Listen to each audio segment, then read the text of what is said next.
It's 7 o'clock on the dot. I'm in my drop top, cruising the streets.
All right. Happy Tuesday, ladies and gentlemen. Welcome to Sabby Sabs podcast. I'm your host, sabrinasalvati. I want to give a shout out to everyone watching on YouTube, Rumble, and of course, X. Welcome back, fam. We have a big show tonight. We have a lot to talk about. Tonight's theme is the Peanut Gallery. The Peanut Gallery. I don't think I've used that theme before, but I think you'll get it when we get into tonight's stories. I do want to start out by giving shout outs to people in the chat, ladies and gents. What is going on? Shout out to Rich, says, Mayday, Mayday, sound the alarm. History will reflect where you were on May 1st. Yes, I believe there is a general strike march that is happening on May 1st. I think Code Pink shared that information.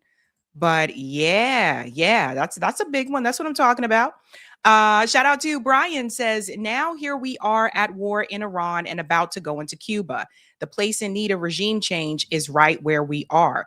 Yeah, could you guys imagine if it were the other way around, if other countries were coming into the US and overthrowing our leaders and saying, you're going to do what we say you should do now?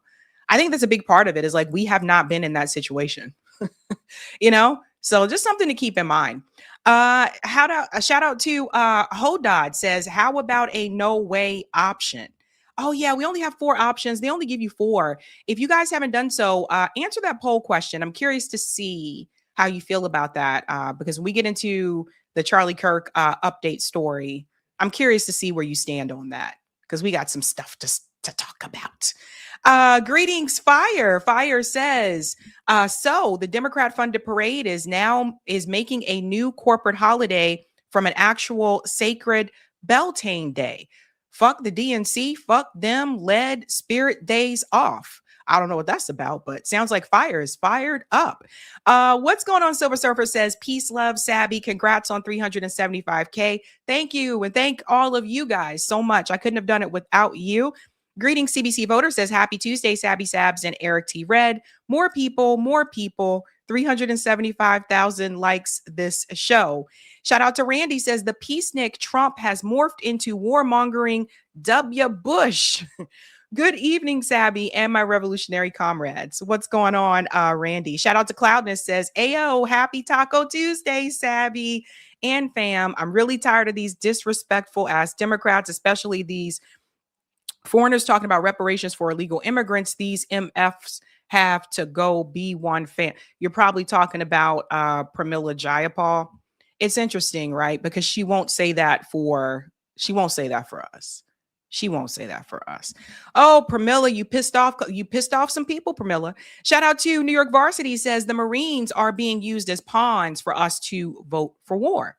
They are going to be sitting ducks on this dangerous land invasion. Yeah, it's true. It is true. Shout out to Bill says excited to see Anthony Aguilar tonight. Can't wait to see him in a debate. He will crush. I think he will too. I think he'll do really well. Greetings, Steinbar. What is up with Whitney Webb? She's a Looney Tune. Used to have respect for her. I don't know. What did Whitney do? I haven't seen Whitney in a while. I haven't had Whitney on the show in a while. So I don't know what happened, but let me know. Shout out to Joe says, in case nobody ever noticed, this is what decolonization looks like. The rules-based order is on its back and the entire free world is putting the boots to it. Shout out to Hannah says, hi, Sab. Greetings, Doug also says, hi. Shout out to Lauren says, bring me peace when there's talk of war, when it's hard to find. And of course, shout out to American Indian Man says, Sabby, I remember a few weeks ago you mentioned weather manipulation. I think you should look into Dane Wigington. He talks about it in detail, how the powers that shouldn't be manipulate the weather. I will have to look up his name. Thank you for that. And greetings, Lorez. Hi, Sabby, Eric, Corey, and RBN. Hope everybody had a great weekend in dystopia. Yeah, I hope you guys had a good weekend too. It was pretty busy over here. Pretty busy. Tonight's theme, ladies and gentlemen, again, is the Peanut Gallery. The Peanut Gallery. Let's go ahead and give a shout out to everyone who is a Sabby patron. Thank you guys so much for your support. Really do appreciate you around here, fam. If you're interested in being a Sabby patron, I have 5 categories.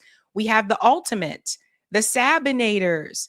Don't forget about the Sabsters. We love them all. And of course, there's also the Sabbies holding down the fort. And we cannot forget to rein in the members as well. All of their names are listed here, ladies and gents. And you can also see their names scrolling across the bottom of the ticker throughout the show. And I believe we shouted out Maurice already. So I do have to update this. But thank you and welcome to all of you. Welcome, fam. Welcome back. Yeah. Okay. We have so much to get into tonight, ladies and gents. Let's start off by showing you that thumbnail. Let's get your perspective on all of this, fam. Let's see what we are talking about tonight. Let's go ahead and bring in Mr. Thummy. Where is that, Mr. Thummy? Tonight, ladies and gentlemen, we are discussing Iran. Iran has struck an oil tanker. There's a lot that has happened with the Iran war update. That's just one of the attacks. We have several more to get into. We also have to talk about NATO has finally put its foot down against the U.S. government. And a lot of NATO countries have come forward recently and they said, no, no, no, no, no, no, no. You are not going to fly U.S. aircraft through our airspace. So Donald Trump obviously is very upset about this. We'll get into all of that. And of course, the planes that have been blocked and this recent attack that just happened on the U.S. military residential quarters in Saudi Arabia. So quite a bit is happening. We're also going to discuss, we have a bombshell news story about the Charlie Kirk investigation. It appears that Tyler Robinson's defense has announced something that should give everybody pause. And when we get into the story, the question I want you to ask yourself is, if this is the case, does Tyler Robinson walk? Hold on to that question. We're also going to discuss Joe Budden had a debate on his podcast about capitalism and the billionaires. Are they correct? We'll get into it. We're also going to discuss, this is absolutely insane. Israel just passed a bill to basically have a death penalty just for Palestinians. Not for Israelis, any other group of people, just for Palestinians. That's why Ben Gvir is there, because he's one of the people that was celebrating. And last but not least, we are having that candidate panel, at the end of the show with independent and third-party candidates. They are going to join Eric T. Red there for 11 demands. So you'll get to meet some of the people that you can choose from other than those that are part of the two parties. So we'll get into all of that tonight, ladies and gents. If you have not done so, please do me a solid and smash that like button. And if you're new, don't forget to like, sub, and share, just like a Care Bear. Let's go ahead and get into it. Again, tonight's theme is the Peanut Gallery. So let's get into the first story. This story here, it's one of these stories that'll make you want to pull your hair out. Absolutely. It appears that in Israel, they just passed a bill to make it so that they can execute Palestinian detainees and only Palestinians. Let's go ahead and get into this announcement here. A lot of people are in, uproar about this. In tears of joy, Israeli Knesset member Limor San Har Malek announces the passing of the death penalty for Palestinian detainees. Ben-Gvir can be seen popping champagne inside the Knesset in celebration. She also thanked Netanyahu for this as well. So here's that ruling. בעד חוק עונש מוות 62, 48 מתנגדים. So in the result of the death penalty law here, it says 48 opposed and 1 abstained. נמנע אחד. אני קובעת כי הצעת חוק עונש מוות למחבלים תשפ"ו 2026 התקבלה בקריאה השנייה והשלישית והחוק ייכנס לספר החוקים של מדינת ישראל.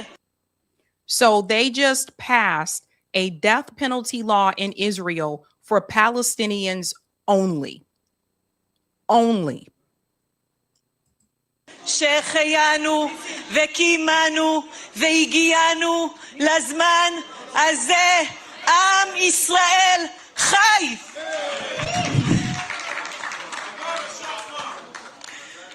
So do you see how they're celebrating? Here's Ben-Gvir. And so I want to explain what this means to people so that people really understand. So for one of the things that we had revealed on the show quite a while back was that the majority of the Palestinian detainees in the prison in Israel are not actually guilty of any crime. That was something that was reported on, and we discussed it on this show. So knowing what I just told you and knowing that they just passed this death penalty law in Israel, meaning that they can execute Palestinian detainees and only Palestinians. This does not apply to Israelis. So it's a discriminatory law and they're celebrating it. Knowing what I just told you, that the majority of the detainees in the prison, the Palestinian detainees in the prison, are not guilty of any crime. That means that they would execute people who have done nothing wrong. This is just a further extension of the genocide. There's no redeeming this. There's no changing this. There's no reforming this. You get me? There's no reforming this insane, brutal regime here in Israel. There is no let's try to work with Israel. There's no changing this. They're happy. They wanted this to pass.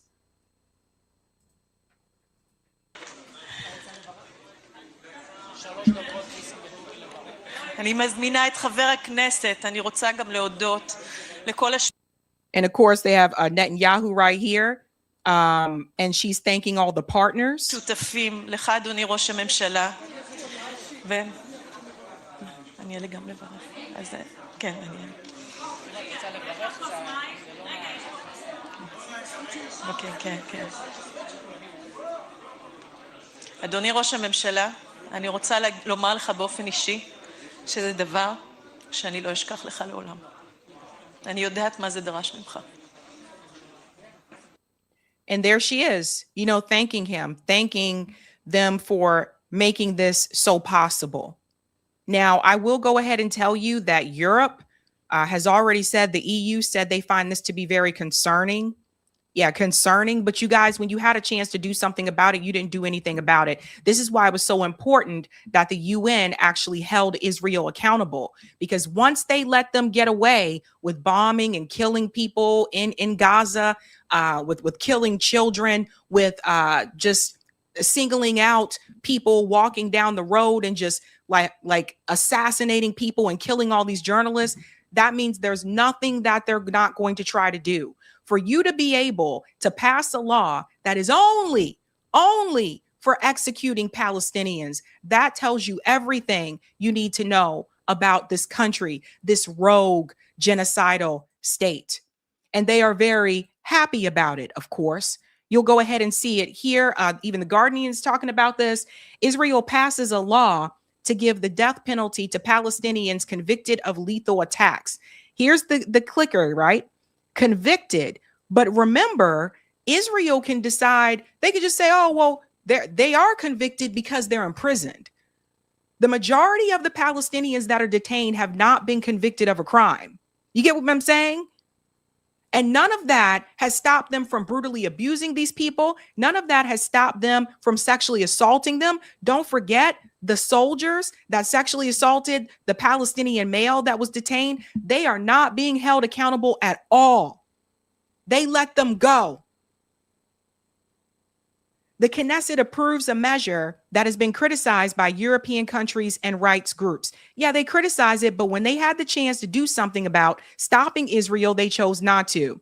So it goes on to say the legislation makes the death penalty the default punishment for Palestinians in the Israeli-occupied West Bank found guilty of intentionally carrying out deadly attacks deemed attacks of terrorism by military court. So first of all, the attacks that are happening in the West Bank are done by the Israeli settlers. But they can just easily say you did something. Israel has been doing this for years, where they can just grab you off the street and say, well, I was looking for someone else, but I couldn't find them, so we're going to take you instead. It's just an extension of the genocide. And nobody is stopping this. None of the world powers have come forward to do this. I think you got a point. George said this is in response to Iran winning. I think you're right. It's like every time someone fires back at Israel and they realize they may be beaten, they invoke more harm on the Palestinian people. According to the bill, those sentenced to death will be held in a separate facility with no visits except from authorized personnel, with legal consultations conducted only by a video link. Executions will be carried out within 90 days of sentencing. Israel has rarely used the death penalty, applying it only in exceptional cases. The Nazi war criminal Adolf Eichmann was the last person to be executed in 1962. So they are going to ramp this up, and that's another way that they will remove Palestinian people from Israel. And you can see here's Ben Gvir and all of them celebrating. What he says here is soon we will count them all one by one. So that tells you, again, genocidal rhetoric. השר, על מה כל החגיגה? מוות המחבלים עבר היום, חוק מוות המחבלים, היסטוריה. בעזרת השם בקרוב, אחד להוציא להורג. כל אלה שטבחו ורצחו ושרפו, לחיים, לחיי עם ישראל. So this is what we're up against. War criminals, genocidal people. There is no reforming the Israeli government. You hear me? It's not just Ben Gvir. It's all of them.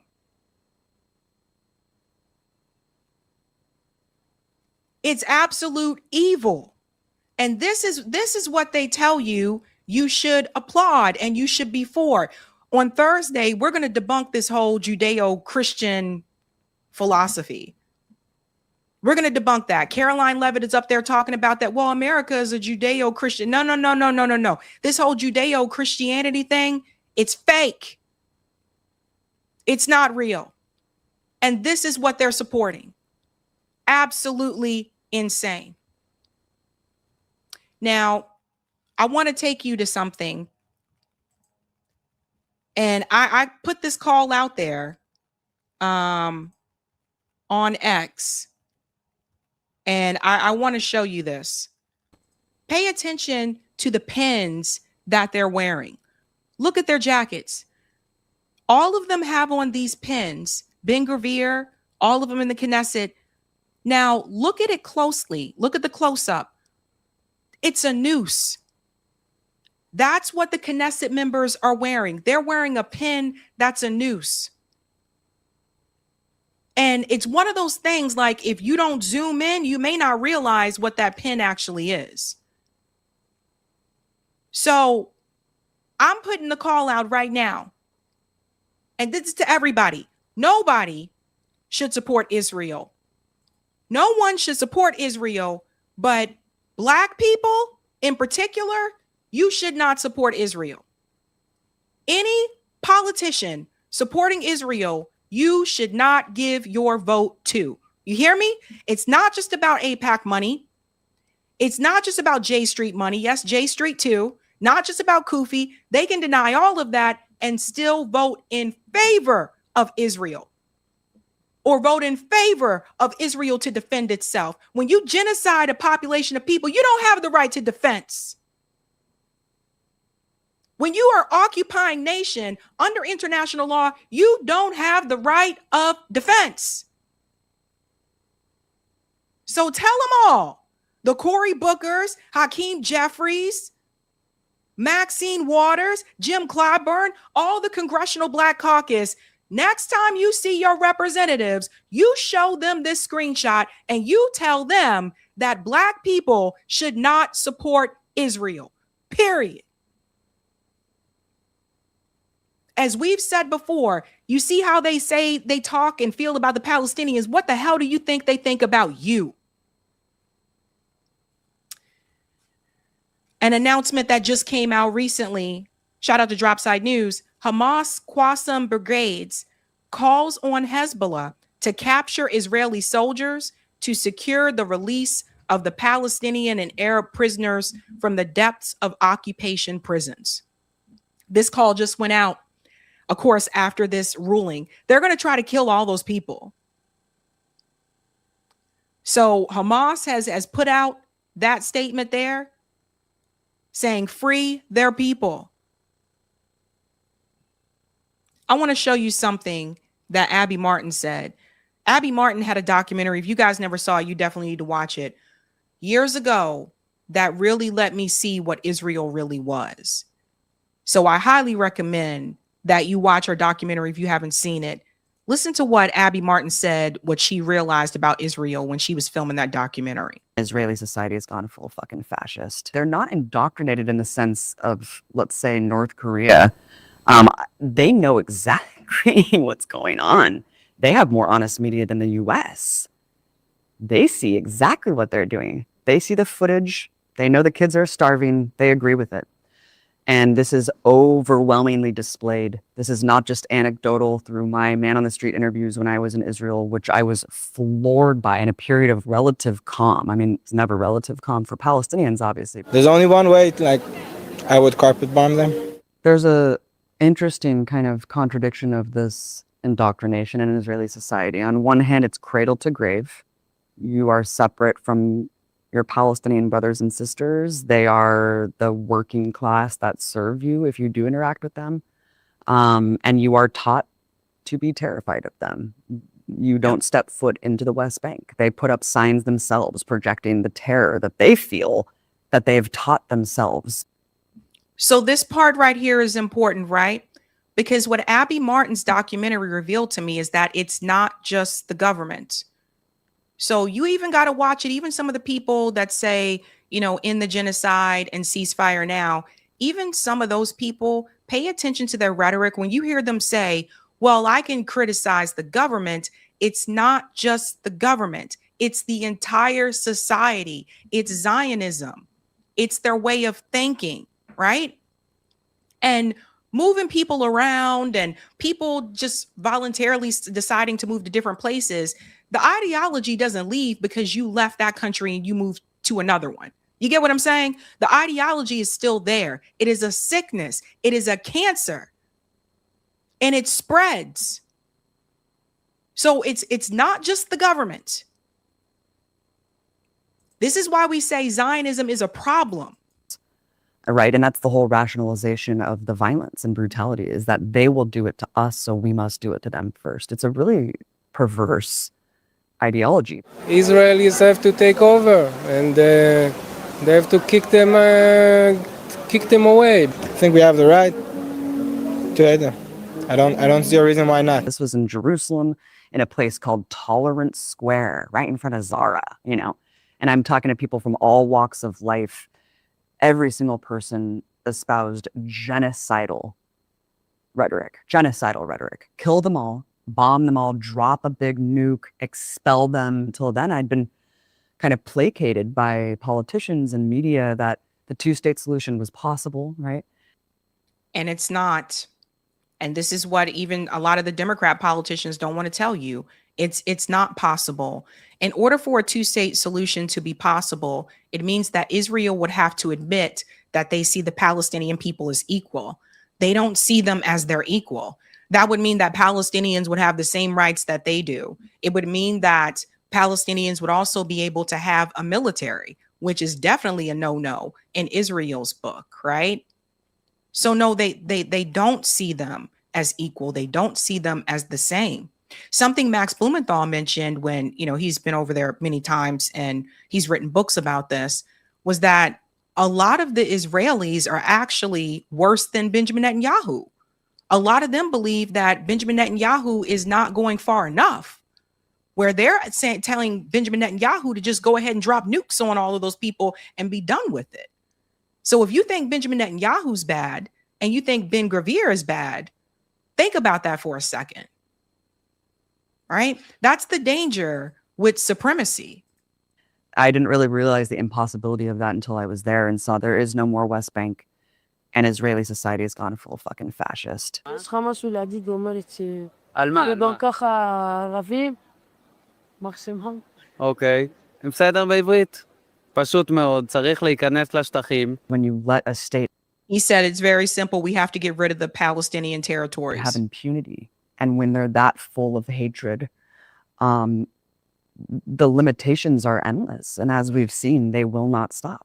They will not stop. The levels continue to stoop lower and lower of what they're getting away with and what they're capable of doing. And the U.S. will back them every step of the way. But every single poll since this started has shown overwhelming support by Israeli Jews for the genocide, for the starvation campaign, caging millions of people, depriving them of basic human rights, electricity. I mean, Yep. the anti-Muslim bigotry that makes this rational and justified in the eyes of the Western world is really, really horrific and despicable. That is Abby Martin. If those of you, if you're not familiar with her, definitely check out her documentary. Abby, her documentary really woke me up. I was surprised. I did not know it was that way over there for a long time. And it just goes to show you how people can be in the dark. This bill that Israel just passed, the peanut gallery was trying to find a way to defend it. I've already seen it online. A number of them saying, well, they shouldn't be here anyway, or it's our land. The Palestinians shouldn't be here. Okay. Well, even if you believe that to be true, which it's not, but if you believe that to be true, does that give you the right to kill them? These are the talking points I want you to think about when people say things to you like, these are the Zionist talking points, when they say things to you like, well, they were offered a state and they turned it down. They weren't really offered a full state and they weren't even offered the right to return. But the way that you push back on that is, oh, okay, so that gives you the right to kill them? Because they believe it does. I ask all of you to educate your friends, your family members, etc., about this issue, because I'm telling you, we still got some work to do. A lot of people have woken up, but this is, you know, I think a lot of people, if they're not watching media anymore, like they just think that this is all done and over with. That, you know, people don't realize that Israel is still killing people in Gaza. So make sure you let people know about it. Let's go to some of the comments here, ladies and gents. Shout out to Rosie Simmer Vibes, who just became a Sabby member. Let's give Rosie a big whoop, whoop. Welcome. Thank you, Marlon, for the super chat. They're satanic, plain and simple. Thank you for the super sticker there, Ernest Peoples. And shout out to Miranda, who's been a member for 14 months. I watched The Voice of Hin Rajab over the weekend. Truly heartbreaking. Yeah, that one's hard to. A lot of this is hard to watch. And like Abby Martin's documentary was hard to watch too, but you need to watch it.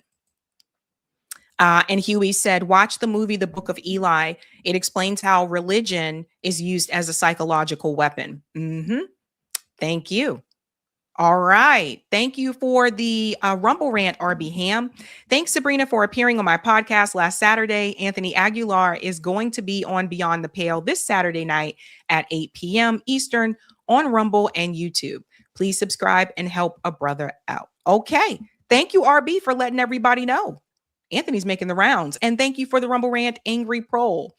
I emailed you and added info for Eric to look at for 11 demands regarding electoral politics. Speaking of, I tried to go there, but the site wouldn't load. P.S. Please tell Nick his Rumble link doesn't work. Okay, I don't know what that means, but Eric will check it. Maybe it was, I wonder if it was you had .org instead of .com. Because I've done that before. We'll check. Yeah, Clifford said Max Blumenthal also did a documentary similar to hers also. Yep. All right, ladies and gents, let's keep it moving and grooving. Again, tonight's theme is the Peanut Gallery. If you haven't done so, do me a solid and smash the like button, and we'll keep it moving and grooving. Okay, we're going to switch gears here a little bit for a healthy debate. It was a debate. So we're going to switch gears here for a healthy debate here. One about capitalism. So I don't know if everybody's familiar with Joe Budden podcast, but it's one of the most popular podcasts like in the world, I think, definitely in the United States.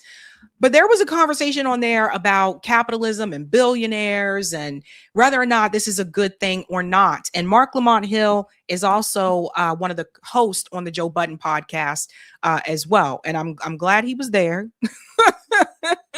to educate them and get into this subject. Let's go ahead and get started here, ladies and gents. Again, capitalism. Is it good? Is it bad? Listen to this. So that was surprising to me that they were surprised that Mark Lamont Hill said he doesn't believe that billionaires should exist, because I'm like, have you guys not watched Mark's content or read any of like his books or anything like that? So I thought that was kind of interesting. But listen to this part. Why should billionaires exist? Why shouldn't they exist? Because they worked hard No, for their no, money. I know you're taking They worked hard for their money. No, And if you they didn't. We're going to debunk that right after this with a video. I discussed this before on this show. I have a video called The Self-Made Billionaire Myth. And a lot of times you'll hear people use this term and they'll say, this person is a self-made billionaire. Kylie Jenner is a self-made billionaire. There's no such thing as a self-made billionaire. And I'll break that down for you after we get through this clip, because I'm going to show you how people actually become billionaires. And it's not because they work hard. They get other people to work hard for them. They get other people to do the hard work for them, and they pay them less. And there's two other components to this as well. So the first one, the most obvious one, is worker exploitation, but we're going to get into the tax breaks and all that stuff too. Who made those t-shirts? See, let's get to the part about the global South, right? A lot of times these t-shirts, the sneakers, we all know the story about Nike, right? But it's not just Nike. A lot of these stores like H&M, Old Navy, and we don't know a lot of times we go into the store and buy these clothes, and it's also hard to avoid it because there's just so much product overseas than right here in this country. Like I said, we don't make much here in the US anymore like we used to back in the day, back in my parents' day, right? So who's making those t-shirts? Anybody want to guess? Who makes them? Where does the material come from? Because a lot of times these t-shirts, the sneakers, they're made by sometimes kids, child labor, or people that are in the global South that are paid like 25 cents. And that's not an exaggeration. So who makes them? Where it come from? Right? So he's just thinking about, oh, I have these t-shirts and then I sell them. But did you actually make the material? Or did you buy a bunch of bulk t-shirts and you put the screen print on it? That's what most people here end up doing. It's hard to find something that is made right here in the United States. And I mean all of it, where the materials came from the US. It was, designed here in the US. It's hard to find that. When you do, hold on to it if you find that. There is a big difference between being a millionaire and a billionaire. Like, people act like there's no difference there. That is a big, big difference. Do people know what it looks like to have $1 billion? Most people in their lifetime will not be millionaires. But even more than that, will never become a billionaire. There's no way. There's also a reason why there's very few billionaires in the world. But there is a big difference between that. Don't get it twisted. So let me show you what Mark said. That's the part that a lot of people get wrong. So I'm glad that Mark said that. Look at the looks on their faces. They're like, what? Yeah, people think that, and it's not our fault. This is what we've been taught over the years. People assume that socialism means that you're not making money. That's false. That's not what socialism means. As a part of socialism, you would own the means of production. Right now, we don't own the means of production. That's under the capitalist system, we don't. But that's the first step, that you have to deprogram your brain, right? So the peanut gallery is always there to say socialism bad, capitalism perfect. But a lot of times people say socialism is bad is because that's what they were taught. But when you start looking into it for yourself, you start to see, how many people came to me and have told me, well, in socialism, that means you won't make any money and you won't even have a job. Wrong. That's not even what that means. But that's what people have been taught. And who taught you that? Where did that come from? And who wrote the textbooks? And why do they want you to believe that? All of this goes all the way back, guys. So we do have to deprogram our brains instead of going to school. And there's whole documentaries about this, guys. You got kids in like the global South, in like Indonesia and in countries in South America and all these different, like in Vietnam, like not even going to school because they have to work to make these t-shirts that we buy here in the West. Hold on to. Sometimes people get offended because they're like, well, you're saying billionaires are bad, but somebody I admire is a billionaire and that hurts my feelings, right? So sometimes people get upset when people say that. They're like, well, I admire Jay-Z, although I think you should find other people to admire. But if someone says they admire Jay-Z or they admire LeBron or they admire Jeff Bezos or something like that, and then they take offense when you say, well, no, being a billionaire is actually not a good thing. It becomes about the individual. Your feelings are upset because someone you admire is a billionaire, or maybe you're a billionaire yourself or someone close to you or whatever. And it's not about the person. It's about the system that is in place that allows that to happen. And that's the point here that Mark is trying to drive home. The system that we have in place allows that to happen, right? No, it's not just about by our standards.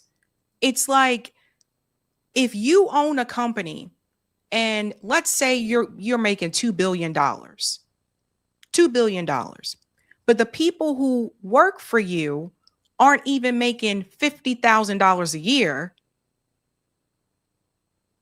And you have a house and multiple houses because you're a billionaire, but the people who work for you, they're stuck renting these tiny apartments and they can't put a down payment aside to even get a house, but you got 5. And it's not that these billionaires can't afford to pay people more. They can. They're just being greedy, because then if they pay you what they should pay you, what you're worth, they won't be a billionaire. That's the kicker right there. That's the kicker. And let me tell you something. The guy who brought up millionaire versus billionaire, whatever, when I said there's a big difference between being a millionaire and a billionaire, believe me with this. Billionaire status gets you something in the world that millionaire status does not. Billionaire status gets you rubbing elbows with people like the Rothschilds. Billionaire status allows you to buy politicians. You get me? So that's a whole different bracket, buddy. Whole different bracket. Let him finish this part here, and then I'm going to show you the contradiction. See the problem? They're taking the individual attacks because they're like, well, I don't understand how that makes LeBron a villain. What did Mark say before he even said that? He said it's the system in place. He's not talking about it as an individual. It's the system that allows it to happen. But you see how quickly dude on the couch got in his feelings and said, but I don't think LeBron is a villain. Let me show you something. See, this is the problem. Now, I just want to show you how they become billionaires, because a lot of times that's the question that is brought forward here. So let me go ahead and pull this one up. Robert Reich, he's really good on this issue, terrible with politics. Don't take his political advice, because Robert Reich is really good when it comes to economic and labor and all that type of jazz. But he is not good with following through with that when it comes to politics. He complains about billionaires and labor and all that stuff, but then he'll tell you to vote for these same billionaires. But one of the things that he did break down is how they become billionaires. And there are different ways to it, right? So there's 3 parts here that I want to touch on. And that is let me go to this part. Yeah, the self-made. I told you that's not true, right? There's no such thing as someone really being a self-made billionaire. Let's come in right about here. The truth behind self-made billionaires, right? So a lot of these people, it is already, a lot of times it's in the family. So let me go ahead and bring this part up here. Humble. They're more like riches to even more riches stories, rooted in upper middle class upbringings. How much risk did Bill Gates take on when his mother used her business connections to help Microsoft land a deal-making software for IBM? Elon Musk came from a family that reportedly owned shares in an emerald mine in Africa. Jeff Bezos' garage-based start was funded by a $250,000 investment from his parents. If your safety net to joining the billionaire class is remaining upper class, that's not pulling yourself up by your bootstraps. So, but people will tell you, oh, this person was a self-made billionaire. No, a lot of times the money is already there in the family. Same thing when people said Kylie Jenner's self-made, the money was already there in the family. So then there's people who inherit billionaire status. So some people become billionaires because their parents were billionaires and they just pass it on down to the kids. Did they work hard for that money? No, it was given. It was given. Let's continue. Nor is failing to pay your fair share of taxes along the way. Along with Musk and Bezos, Michael Bloomberg, George Soros, and Carl Icahn have all gotten away with paying 0 federal income taxes some years. That's a big helping hand, courtesy of legal loopholes and American taxpayers who pick up the tab. That's socialism for the rich. So the way that they are able to also become billionaires, remember, they don't pay taxes. So if you're not paying federal taxes, you're getting a leg up. But they make sure you pay your taxes. The working class, like people who are working class, they don't get these kind of tax breaks. But Jeff Bezos and them do. So they do get help from the government. So next time someone tells you that billionaires don't get help from the government, that is false. They do, by getting those tax loopholes. Let's go to another part as well. While our tax dollars subsidize the corporations owned by these so-called self-reliant entrepreneurs. Did you get a thank you card from any of them? I sure as hell didn't. Other common ways that billionaires build their coffers off the backs of others include paying garbage wages and subjecting workers to abusive labor conditions. Now, this is the one that I think most people are aware of. They underpay the people who work for them. That's how they accumulate much more wealth. And one of the things we can point to is the fact that the federal minimum wage in this country is still what, $7.25 an hour? And people say, well, the states increased it. Not all of them. It's still $7.25 an hour in Pennsylvania, for example. All the states didn't increase it. Can you live off $7.25 an hour? I know I can't. So those people most likely have multiple jobs. So take that into consideration. The point of this conversation is to show you that, like, just because you're not a billionaire doesn't mean you didn't work hard. I know people working 2 jobs. I've met people working 3 jobs. I worked 2 jobs before, twice. So it doesn't mean you didn't work hard.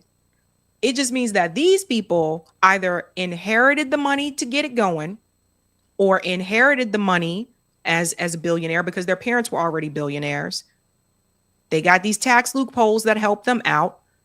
And then the other one is they exploit the people who work for them. And that's how they become billionaires.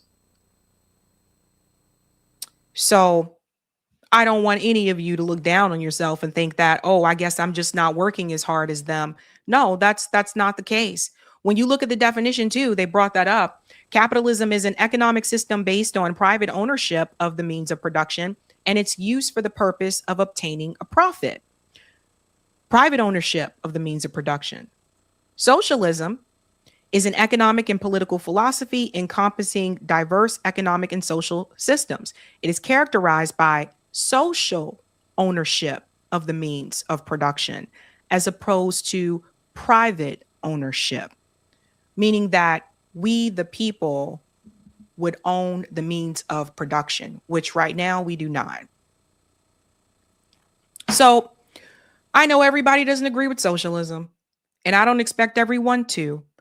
But what I will say is that look into it a little bit more for yourself and don't listen to the peanut gallery, man. Because when I saw that episode of Joe Budden's podcast, I was like, oh boy, the peanut gallery.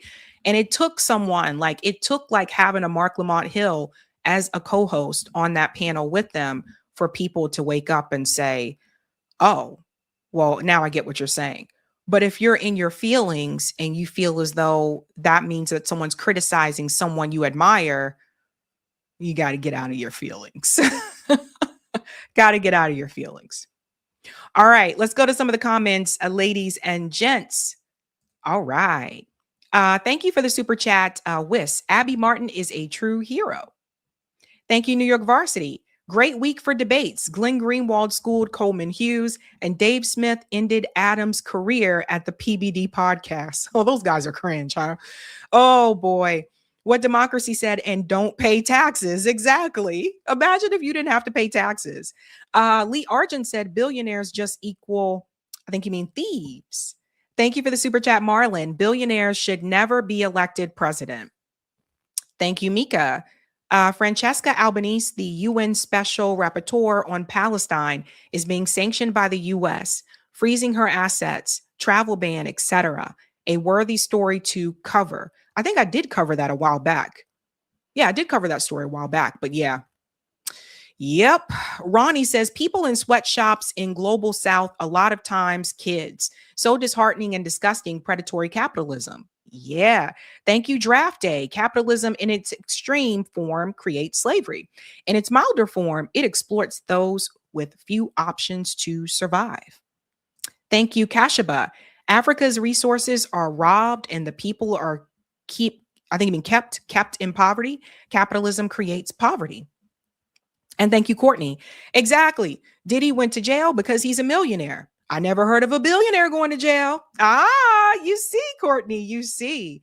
And thank you, Marlon. America is approaching 40 trillion in debt, mostly because billionaire profit doesn't pay taxes, and the working class lives in a country they can't afford. I hear you. I hear you. All right, ladies and gents, if you haven't done so, do me a solid and smash that like button. Thank you. And we're going to go to the next story. It's time to get into this Charlie Kirk reveal. So I have still been watching and paying attention to what's happening with Tyler Robinson's trial. And one of the things that I've been paying attention to is to see how far the defense will go to basically just kind of prove that you don't even know if you have the right person in the courtroom at this point in time. It appears that time has now come. There was a bombshell that was dropped about the Charlie Kirk case, and it appears that Tyler Robinson's defense has gone on record to say that the bullet that apparently was used to assassinate Charlie Kirk does not fit or match the rifle. Now, I'm going to take you back. We'll get into that. I'm going to take you back to something that Ken McCarthy said when he came onto this show. I think this was September 15th. It was a couple days after Charlie Kirk's assassination. You know, at the time, I think people might have thought Ken was just kind of, might have been a little cuckoo out there. But as time went by, Ken and I can still talk to each other behind the scenes. And we started to see a lot of the things that we talked about that very early on started to, come to light. So let me take you back to what Ken McCarthy said. This was September 15th when they had already, announced that it was Tyler Robinson that they said was the alleged shooter. Listen to what Ken McCarthy said. The first thing is gunshot residue. All right. Remember when Oswald, I don't know if I'm into this stuff deep, but when the first thing they did after they arrested Oswald was they checked him for gunshot residue to see, because when you fire a gun, it shoots all this, fine particulate and it sticks to you. Okay. I was going to say, I learned that from the Murdaugh murders in South Carolina. That was one of the reasons why they were able to trace it back to the dad, because of the gun residue. But yeah, go ahead. Yeah. Very early on, Ken had already mapped all this out and was like, something is not right here, Sabby. So have you heard? Now, by the way, some of these things may have been reported. I've looked, I can't get an answer. And why wouldn't they report that? Because if they could report it, wow, this is good. We've nailed this guy. He's got gunshot residue on his cheek. Now, when they arrested him, apparently he was wearing the same clothes he wore when he was at the rally. So it would be on his clothes, it would be on his skin. I mean, boys are like that. They don't necessarily change their clothes every day. That was another thing that was very weird, right? When we talked about the clothes, and then they came back later and said, well, Tyler Robinson changed his clothes like 3 different times or whatever. Okay, but when you fire a rifle, because this is how they got the Murdaugh dad, one of the ways. He was dumbass, but one of the ways. That residue from the the gunshot residue it's on you. So that was the part that really stood out that Ken had mentioned, is like, where's the gunshot residue? Where's that type of stuff? He also pointed out, like, how could he have shot from this distance at this point in time, etc. A little bit more he says here, and I'm going to tell you what the defense is saying now. What else? Oh my goodness. Pardon me, because and let me know when you want me to show the screen. Okay, I hope about the source of the gun. I don't know. I kind of looked around. I didn't find any answers. Usually they tell you within a day, oh, this came from this shop, or it belonged to his grandfather or something. We don't know the source of the gun. We don't know the source of the gun. So let's get to what's happening now, because I think this is very interesting. Oh, there's one more part here. There's one more part here. Sorry. One more part that he said here, I think, about that gun. Might be stuck in him, but if it's stuck in him, they should have it. And you would think they would say, well, this kind of looks like a 30-08 bullet and whatever. But they haven't talked about that. What else haven't they talked about?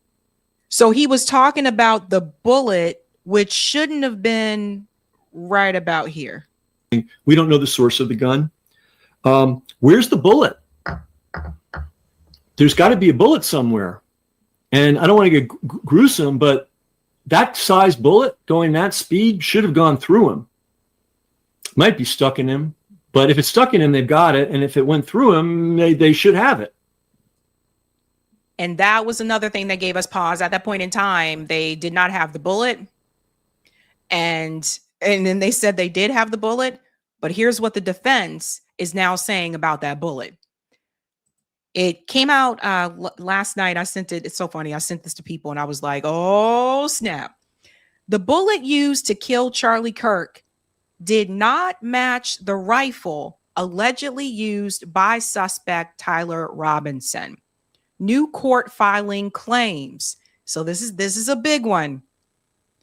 The bullet that killed conservative commentator Charlie Kirk may not match the rifle used by suspected killer Tyler Robinson. Robinson, 22, is facing capital murder charges and a potential death sentence for Kirk's murder at Utah Valley University on September 10. But his defense attorneys now argue that the Bureau of Alcohol, Tobacco, Firearms, and Explosives, so ATF, was unable to identify the bullet recovered at autopsy to the rifle allegedly tied to Mr. Robinson. Now, this brings back another question, right? What do we tell you guys?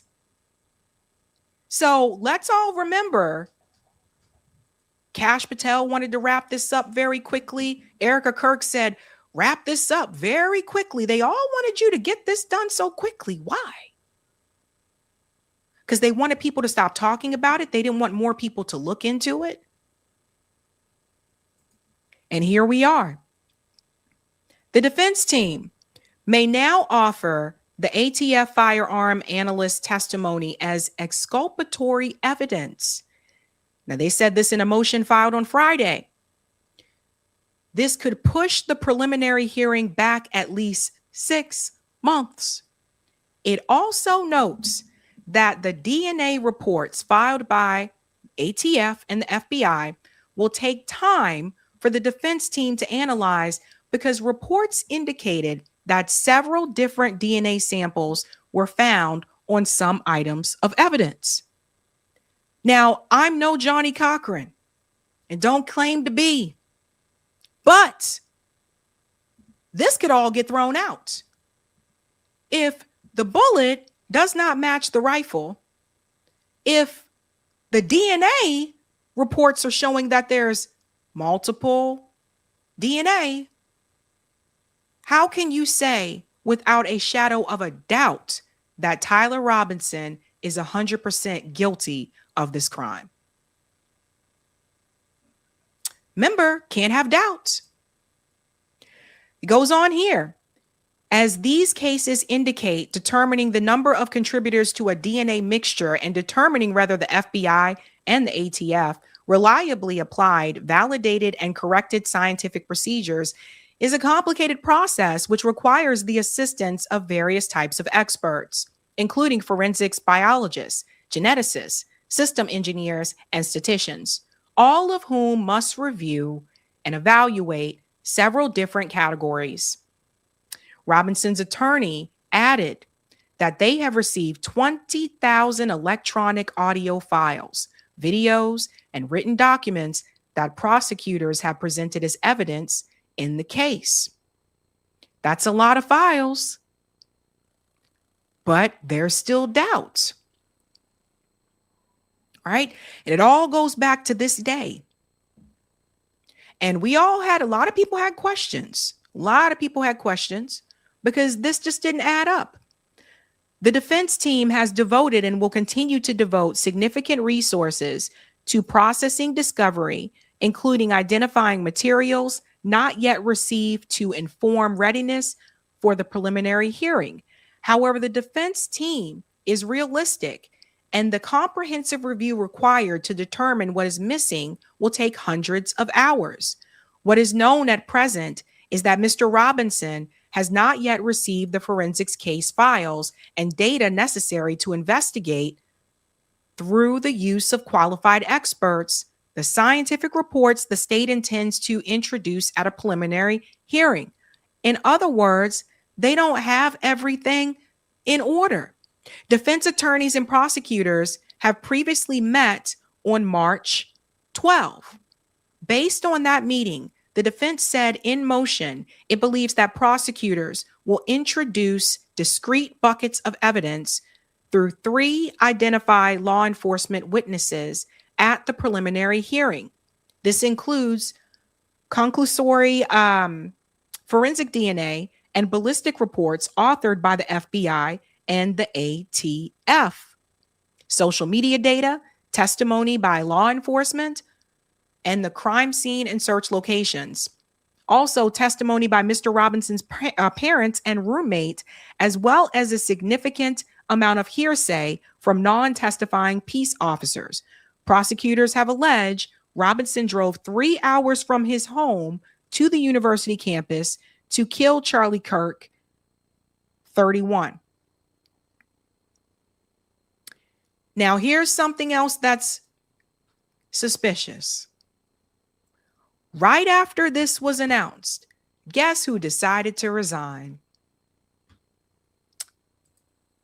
This guy. This is the Utah County Sheriff who brought in Tyler Robinson. This is that guy. He has now decided to resign right after that report was announced.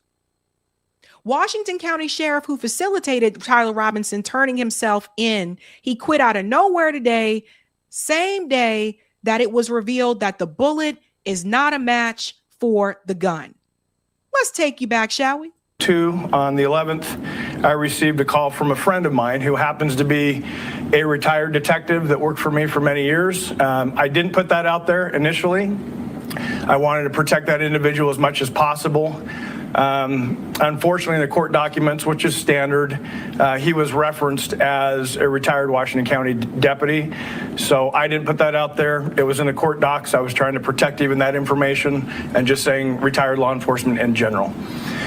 So I get a call from my friend, and his said, "Hey, how you doing?" Good. And it's not, he's been retired a few years. We'll call each other. It's not unusual for me to get a call from him or vice versa. And at 8:02 p.m., he calls me. Hey, I can tell his voice is kind of shaky. So my first thought is, who died? Like who's he going to tell me that died? And then I couldn't fathom what actually came out of his mouth. So he said, "Hey, I know who Charlie Kirk shooter is. I know the family through religious association, and he's in Washington County now, and we're working on trying to get him to come in voluntarily." And now this guy is gone.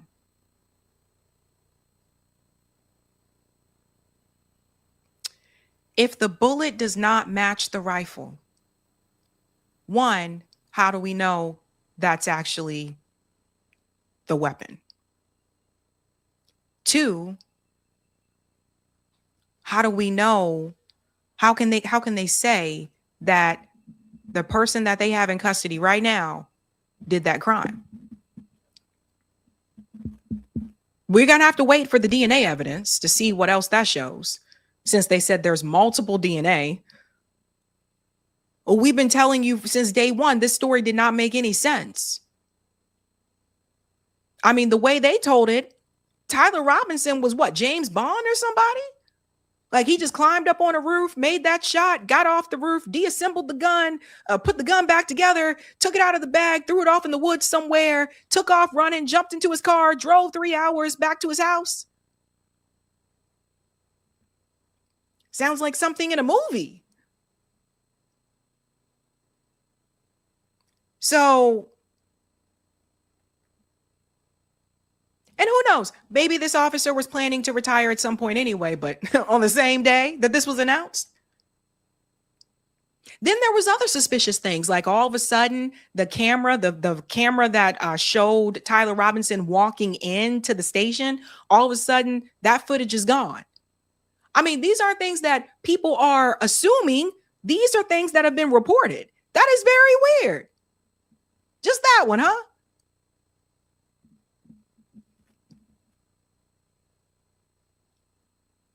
When I interviewed Colonel Wilkerson and I asked him about this, he said he believes that Tyler Robinson was created. He said they created him. Could be some MK Ultra type situation. I don't know, but the evidence doesn't seem to be matching up. So if the evidence doesn't match, how can Tyler Robinson be held in jail right now?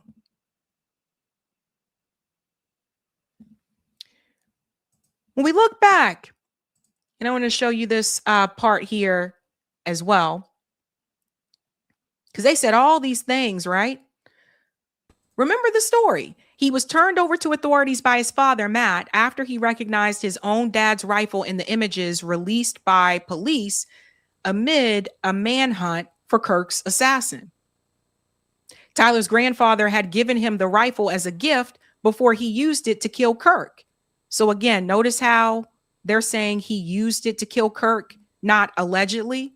So see how the media is already saying he's guilty before he actually has a trial and a jury? If there is a jury, sometimes there isn't. But the bullet doesn't match that gun.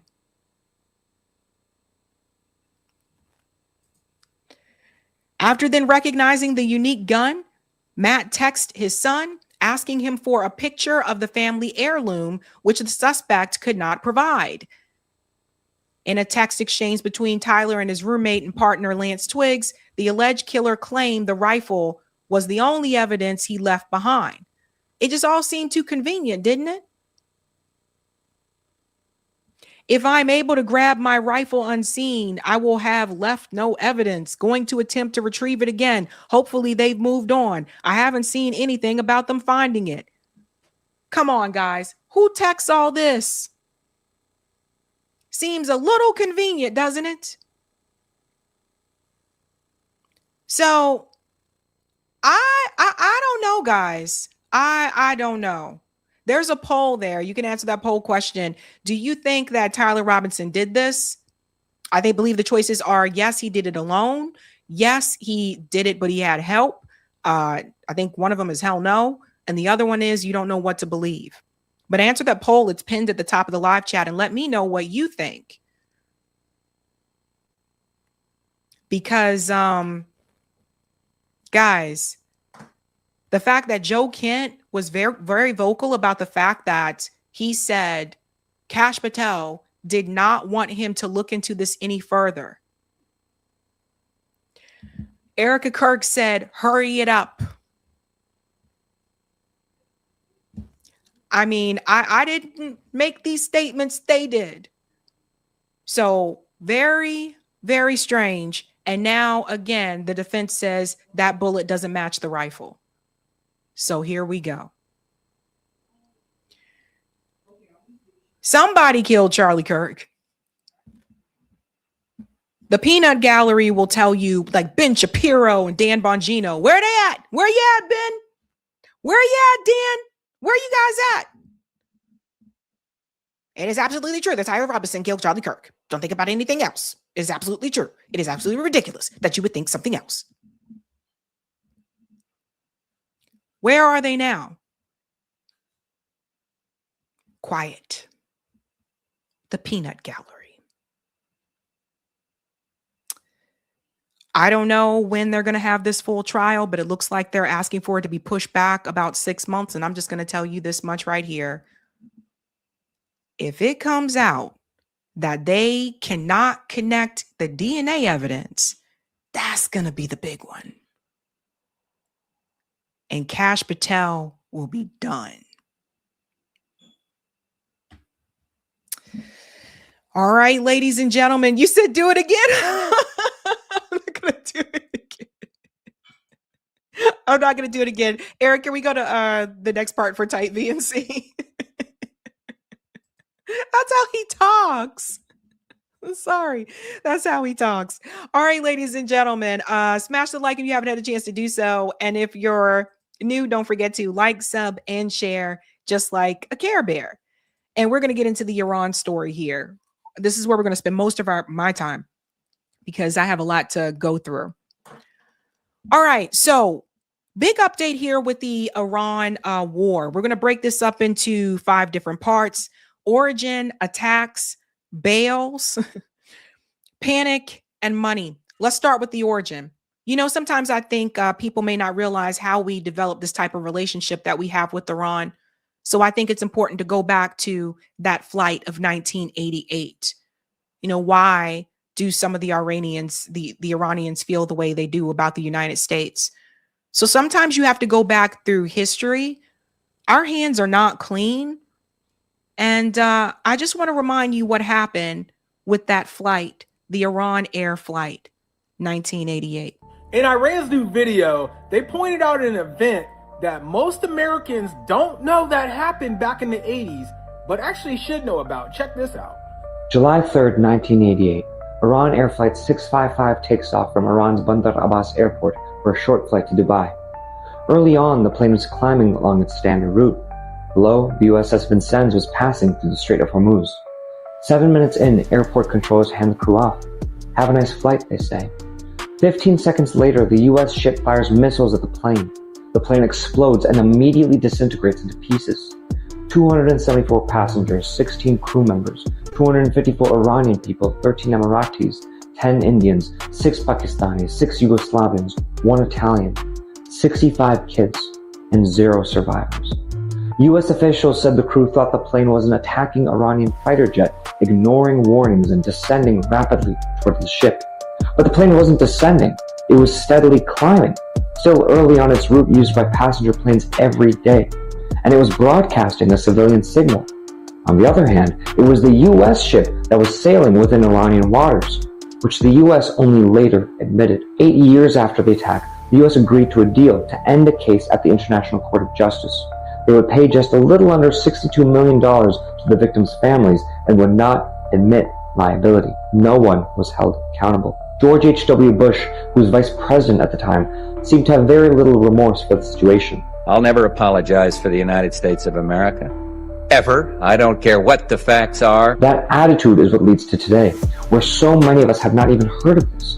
Something that, for the rest of the world, especially Iran, is unforgettable. A lot of people don't know about that. We have a deep history there with Iran. So if you're confused as to why we have the relationship that we do with them, that's just one of the examples, that flight of 1988. The US government did not really want to take responsibility. Yeah, they're like, okay, we can pay money to the families, but anyway, we're going to keep it moving, bruh, basically, to make a long story short. If any of you are wondering, again, we're talking about the origins before we get into the current events with the Iran war. We also have to go back. I believe this is also the 80s, in 1987. Donald Trump warned people a long time ago. Many of you may not have been born at that time, or maybe you were just a little baby. But he told you back in 1987 what we should do about Iran. By the way, Donald Trump shared this himself. I mean, dude's all out, just out to pasture. No self-reflection. Listen to this. But as far as Trump is concerned, our allies are only part of the problem. The real culprit is Iran. Why couldn't we go in and take over some of their oil, which is along the sea? How would you do that? Would you send in the Marines? Would you take a chance in a war? Let them have Iran. You take their oil. That's what How? How? I mean, do we want a war? What do you mean we in, take their oil? You go in. You're How gonna have do a we war, go Barbara. in? You're going to have a war by being weak. Okay, how do we go in? What do we do? Excuse me. Yeah? You're going to have a war, and it's going to start in the Middle East. What if the Soviet Union said, you do this to Iran, we're going to come in? I don't believe they'd do it. The next time Iran attacks this country, go in and grab one of their big oil installations, and I mean grab it and keep it, and get back your losses, because this country has lost plenty because of Iran. But as far as Trump is concerned... So Donald Trump wasn't running for president at that time, but he did let you know what he thought that we should do about Iran and its oil. So this information was out there. It was out there. And that leads me to present day. The United States has issued a pretty brutal attack here on Iran. We're going to start off with those attacks, and I'm going to tell you the retaliatory attacks that have happened. Now, this is in Isfahan, Iran. Trump and Israel massively bombing a city older than most of the modern world. Over 2,500 years of history, nearly 2 million civilians, and they call it liberation. I'll show you here. You guys know how this is with YouTube, so we got to be careful about how we do it here. But as you can see, Isfahan, Iran, massive. And when the US, when they're doing these attacks, I call it carpet bombing, because that's really what this is. Again, no respect, old territory, no respect for the history, or anything like that. They just blow shit up just to blow shit up. Right. So that was one of the big ones that happened. Another thing that happened here was the school children. There have been additional children that have been killed. 9 school children and a teacher were killed as a result of U.S.-Israeli strikes on Isfahan. So this is that same area I just showed you. And here's pictures of the kids and the teacher here. So you'll notice the difference between these like attacks where like the U.S. and Israel, they tend to go after kids and they don't give a damn. It wasn't just the girls' school. There's been a number of schools they've hit already in Iran. I guess they didn't know where those were on the map either, right? Yeah. So this is what they do. They go for they go for the jugular, right? Instead of focusing on the areas that you're supposed to be allowed to strike during a war. They also, of course, bombed Iran universities. And because of that, Iran has already issued a warning to the U.S. about the U.S. universities in the Middle East. Jump in there and say, how do you as an academic feel then about the statements we heard from the IRGC saying they will start targeting American universities? And as we know, that there are campuses and universities right across the region. As a legal scholar, as an academic, would you also condemn that in the same terms that, you know, universities wherever they are, whether they're in Iran or elsewhere, should be off limits in this war?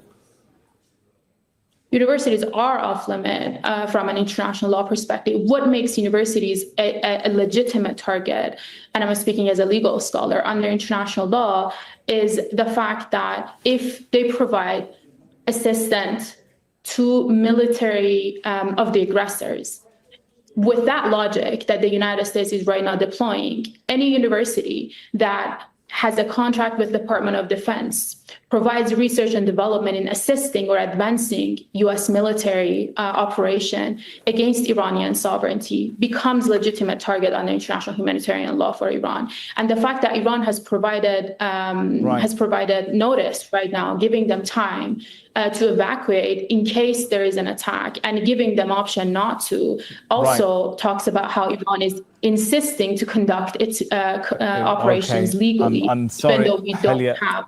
Right. I think he ran out of time there, but they were basically saying that because the U.S. and Israel struck the Iran universities, one that was, of course, science and technology, because, you know, they want to stop the science. But that gives them the right to strike American universities in the Middle East. So for those who are not aware, there are U.S. universities in the Middle East as well. I think American University from D.C. has a branch in the Middle East as well. Now, let's get to the U.S. bases. We're going to get to these retaliatory attacks that have happened in response. I don't know what corporate media has been telling people, but U.S. bases have been hit now.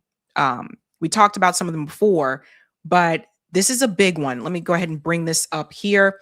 Shout out to Dropside News for this one. NPR is reporting that 2 U.S. E-3 Sentry surveillance aircraft were damaged in Iranian strike on a U.S. airbase in Saudi Arabia this past week. The E-3 is a high-value airborne command and control platform with replacement costs approaching $1 billion per aircraft based on current U.S. procurement of its successor systems. Earlier reporting and photographs indicate at least one aircraft had been damaged, likely beyond repair. And here's one of them here that I wanted to show you. One example, as you guys can see. So this is U.S. aircraft that was on the U.S. base in Saudi Arabia. So remember what Iran said. They said those U.S. bases in the Gulf states are fair game. So I want you to see the damage that has actually been done, because Donald Trump is remember, they told you they don't have no Air Force, they don't have no Navy, they don't have any more weapons left. They're yada, yada, yada, you know, that type of thing. But as you can see, not the case. And they just don't want you to see the damage that Iran has actually been doing. So That's another one that happened. Another U.S. base hit. I want to go to this one. This is probably the biggest news of the day. And this is from Syed Musavi, who is a part of the IRGC. Today, we attacked the residence of American pilots and air crew in Al-Kharj, Saudi Arabia, with a drone and a missile, and struck a gathering of 200 people. So these are Americans. What we tell you, he is alleging that they struck the residents. So the apartments, the buildings that they're staying in Saudi Arabia, they hit that because that's still a U.S. base. Now to the list of casualties and damages for Trump and Hegseth, apart from AWACS, tankers and fuel depots, a list of casualties and injuries to the flight crew has also been added. See, this is why we said the American troops should not be there. And that's the thing. Anything on the U.S. bases, that's considered fair game. So that's another attack that happened there. Now, again, corporate media, Western corporate media is probably not going to update that information. Probably not. There was also an attack here that happened with a Kuwaiti oil tanker that was apparently on the coast of Dubai. Let's get into this one. To know. We'll show you the important Supreme Court decisions that could be announced today and Celine Dion's new comeback announcement. But first, the biggest national average in over 3 years and the largest monthly increase on record. It's due to the regional turmoil involving the dangerous conditions in the Strait of Hormuz. Kuwait says one of their oil tankers was struck by an Iranian drone off the coast of Dubai. It was reportedly carrying 2 million barrels of crude oil. Iran's also launching new missiles overnight at Israel. Just a day. Yeah, see, everybody see? So that Kuwait oil tanker that was off the coast of Dubai, people were asking like, well, why was that attacked? Apparently, it is alleged that it was full of like oil. People were asking if they paid the toll. I don't know. Because remember what Iran said? They said it is open to anyone that, of course, is paying the toll and is not a part of the United States and Israel. I don't know. After this strike on an oil refinery in Haifa, the explosion followed by a thick black column of smoke. So as you guys can see, a lot happening here. Trump is not happy. Trump threatening widespread destruction of Iran's energy resources, saying the U.S. will attack Iranian power and water treatment plants unless it opens the Strait of Hormuz soon. Yeah. So he's like, well, we're going to continue to attack water and other plants that you have there in Iran until you open that Strait of Hormuz. But Trump is just talking like Iran is kicking their ass. And then not only Iran, another attack that happened is Hezbollah. See, Hezbollah is hitting Israel back too. Hezbollah missile attack on Haifa and Akka now. Sirens blared and explosions reported. So this is another map where you can see where those targets were right along here. And they've been hitting them back. You got to remember, Israel attacked a beach in Beirut, just killing just random people. That's how they fight. So Hezbollah also, 20 rockets strike Haifa. Also, multiple impacts recorded. The attack is ongoing. Let me show you this one here.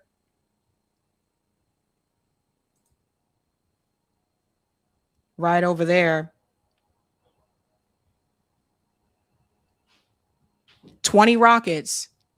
You see, Israel bit off more than it can chew, right? Like they're not just fighting back against, I mean, they started this. They were trying to fight people in Lebanon and Iran and all this at the same time. So now they're getting hit by Hezbollah again as well. I think there was another one here. So here is footage from Iran's missile submission impacts in Tel Aviv. So you can see here, I'm going to show you. נפילה מול הבית שלי, באותו רחוב מול הבית ממש. See, you're not seeing this on Western corporate media at all. They don't even want you to know this is happening. And if you're just watching them, you believe that the U.S. and Israel are actually winning. But this is Israel right now. Why?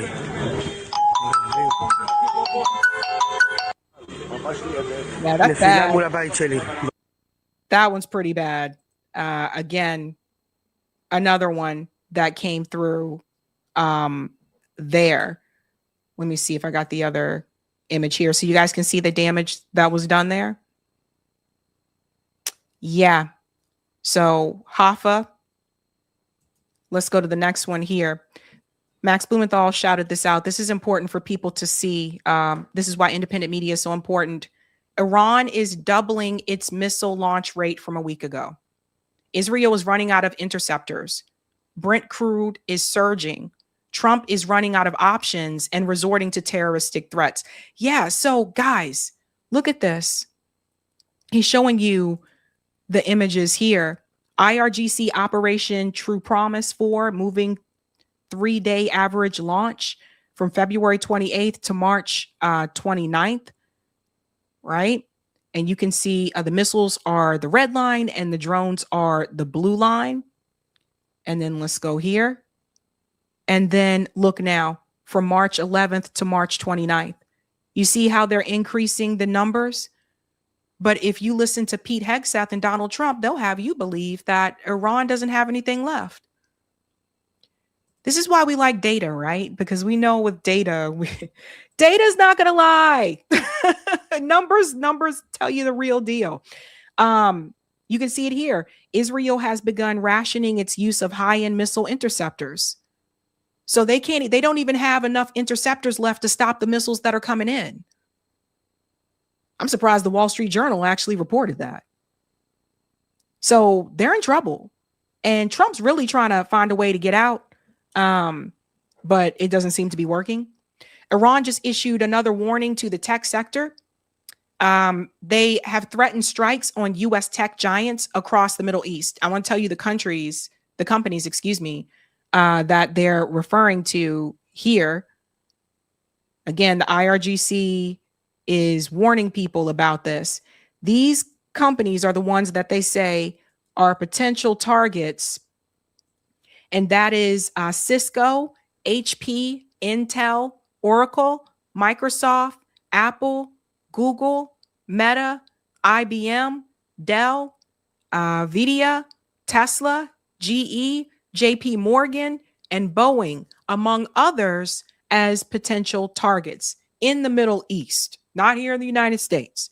But again, they said the tech companies are also, a part of the problem. So they're putting that warning out there. Everybody needs to pay attention.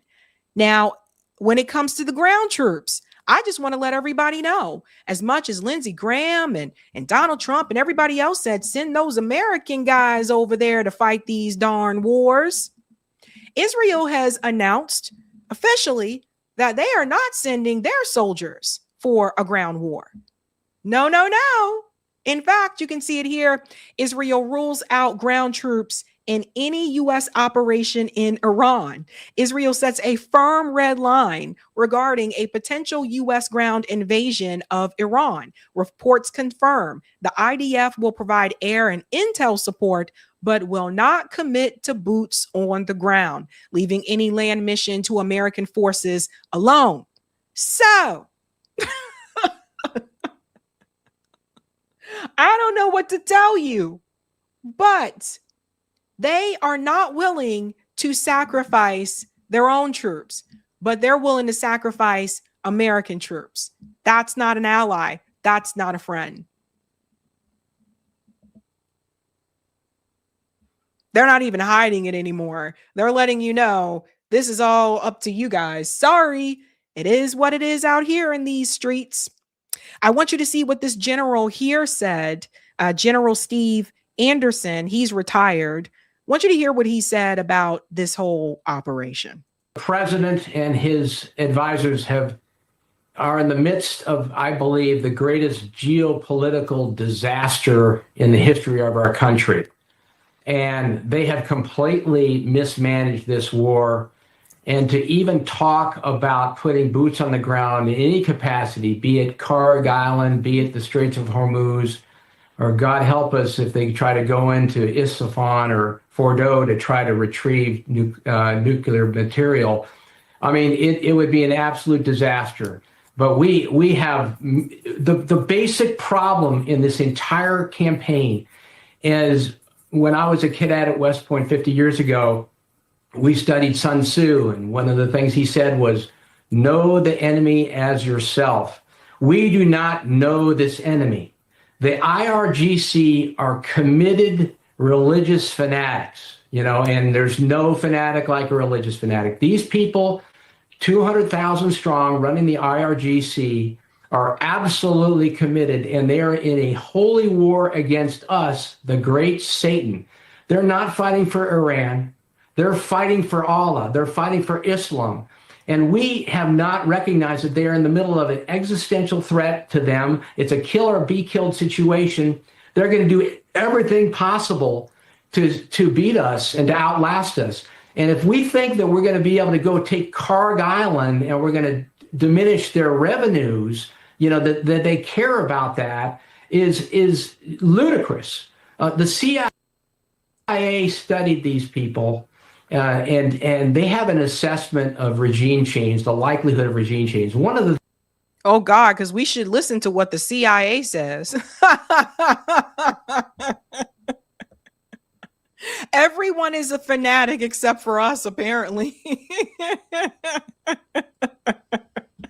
Never said this guy doesn't sound objective at all. No, it's wild. But the point that he made here in the beginning was he said that, we don't know them in that way, and we don't.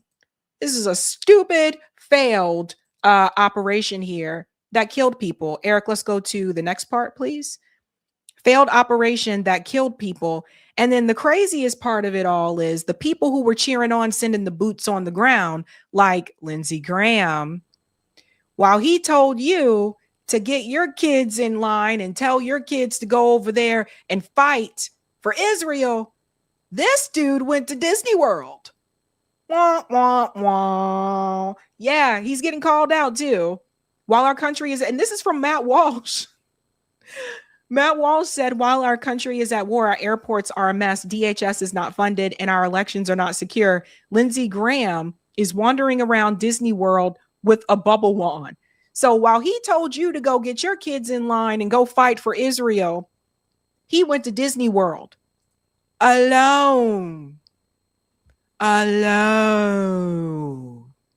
friend, no coworker, alone. Interestingly enough, now apparently Lindsey Graham is trying to find a way to convince Trump to back out of all of this. Do you think it was the Disney World call out here? I don't know. But one of the most damning things that is happening is NATO, again, is telling Trump, no, they are not going to get involved. And they're telling Trump, you can't use our space either. Check this out. We're talking about the UK.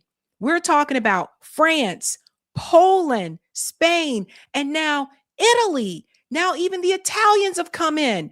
They are saying you cannot use our space.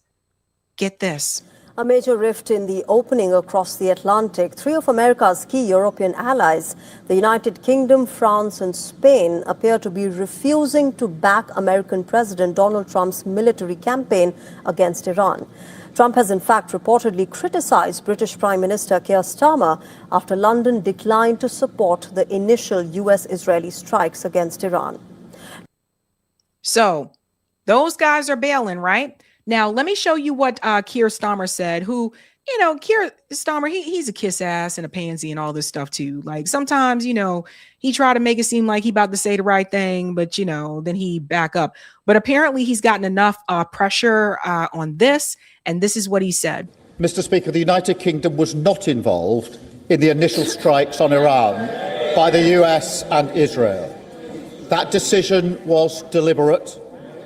We believe that the best way forward for the region and for the world is a negotiated settlement. President Trump has expressed his disagreement with our decision not to get involved in the initial strikes. But it is my duty to judge what is in Britain's national interest. Uh-oh. It has begun. It has begun. And it's not just them, also Poland. I mean, he's been kind of, just knocking on different doors, trying to get people to let the U.S. use their airspace. And they're all saying no. Poland even said no. Poland rules out sending Patriot missiles to the U.S. amid war on Iran. They just joined a growing list of NATO allies reluctant to support Washington's war on Iran as it enters its 5th week. So even Poland said, hell no to the no, no, no, hell to the no. Poland is like, nah, man. You started this. We're not getting involved. We're out of here. So I think we'll drop the beat for this one. We'll drop the beat for people saying hell to the no. NATO is walking away. What can you say?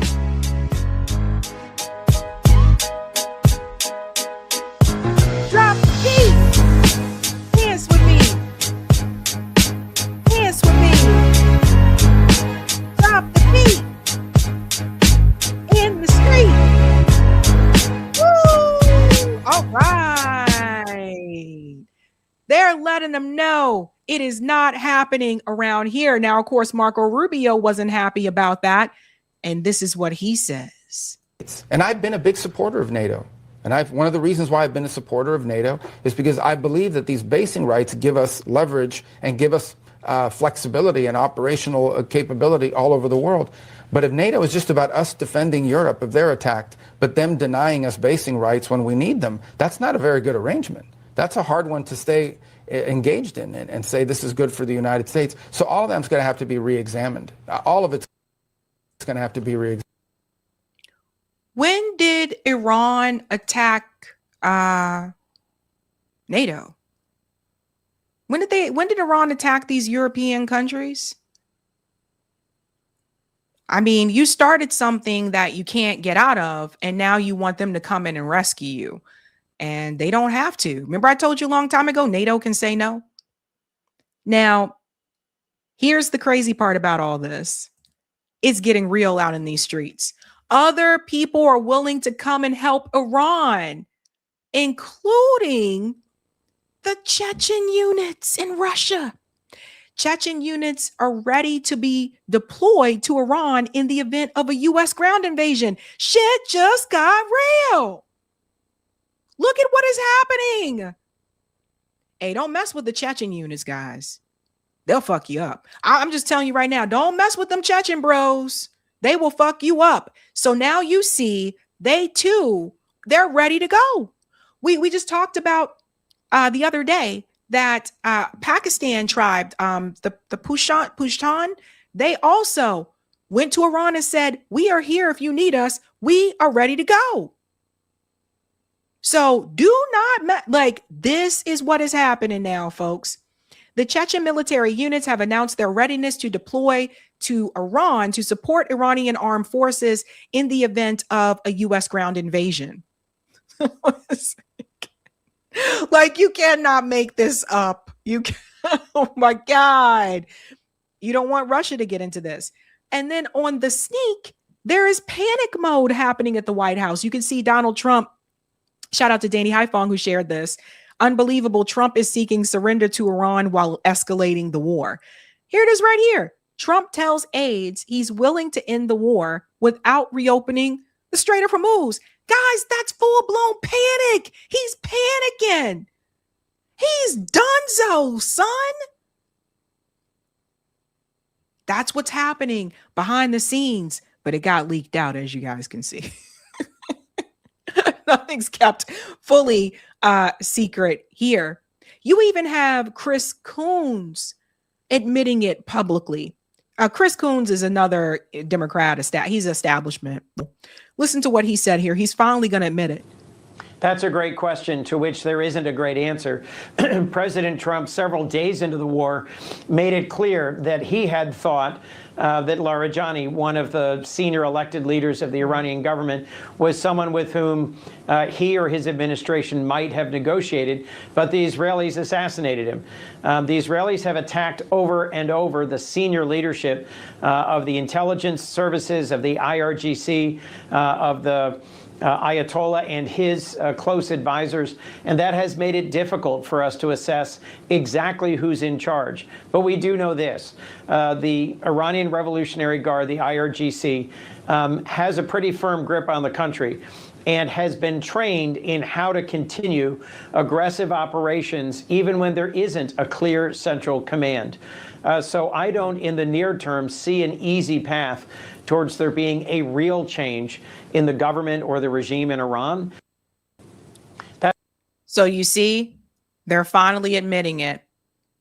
Failed mission. But he also admits that Israel is purposefully killing these Iranians in positions of leadership to prevent, obviously, Donald Trump from trying to have any type of real talk with them. Donald Trump's also been bluffing a lot of the way too. This motherfucker must have played poker his whole life, but he's been bluffing a lot too. And it's just, but you know, but Chris Coons, if you acknowledge that, then you should go a step further and say, you know what, we should not support Israel. You know what, I should not vote for legislation that's going to support Israel, but they never go that way. And of course, he wouldn't be on that show if they were to make that type of suggestion there. Another full-blown panic here from Caroline Levitt. And Stu Peters is conservative, from what I understand, but Stu Peters has been coming after their ass too. Caroline Levitt says, if we don't like the way you negotiate, we will kill you. This is really what she says. Listen to this. When the president says more reasonable, again, these folks are appearing more reasonable behind the scenes privately in these conversations than perhaps some of the previous leaders who are now no longer on planet Earth because they lied to the United States and they strung us along in negotiations, and that was unacceptable to the president, which is why many of the previous leaders were killed. So again, this is another historic opportunity for Iran to do the right thing. This is the woman that wears the cross. I see she got a cross back on now. My dad was telling me the other day, you guys are going to laugh. My dad was telling me the other day, he said that Caroline Levitt is starting to age in her face because the strut, like this type of job and stuff, and that lying all the time, it starts to wear on you, right? Yeah.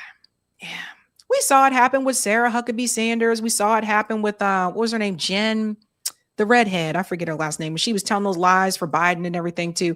These people, the press secretary's job is to lie, basically, and to protect the president at all costs. Now, can't really lie about this one, though. It'll be very hard.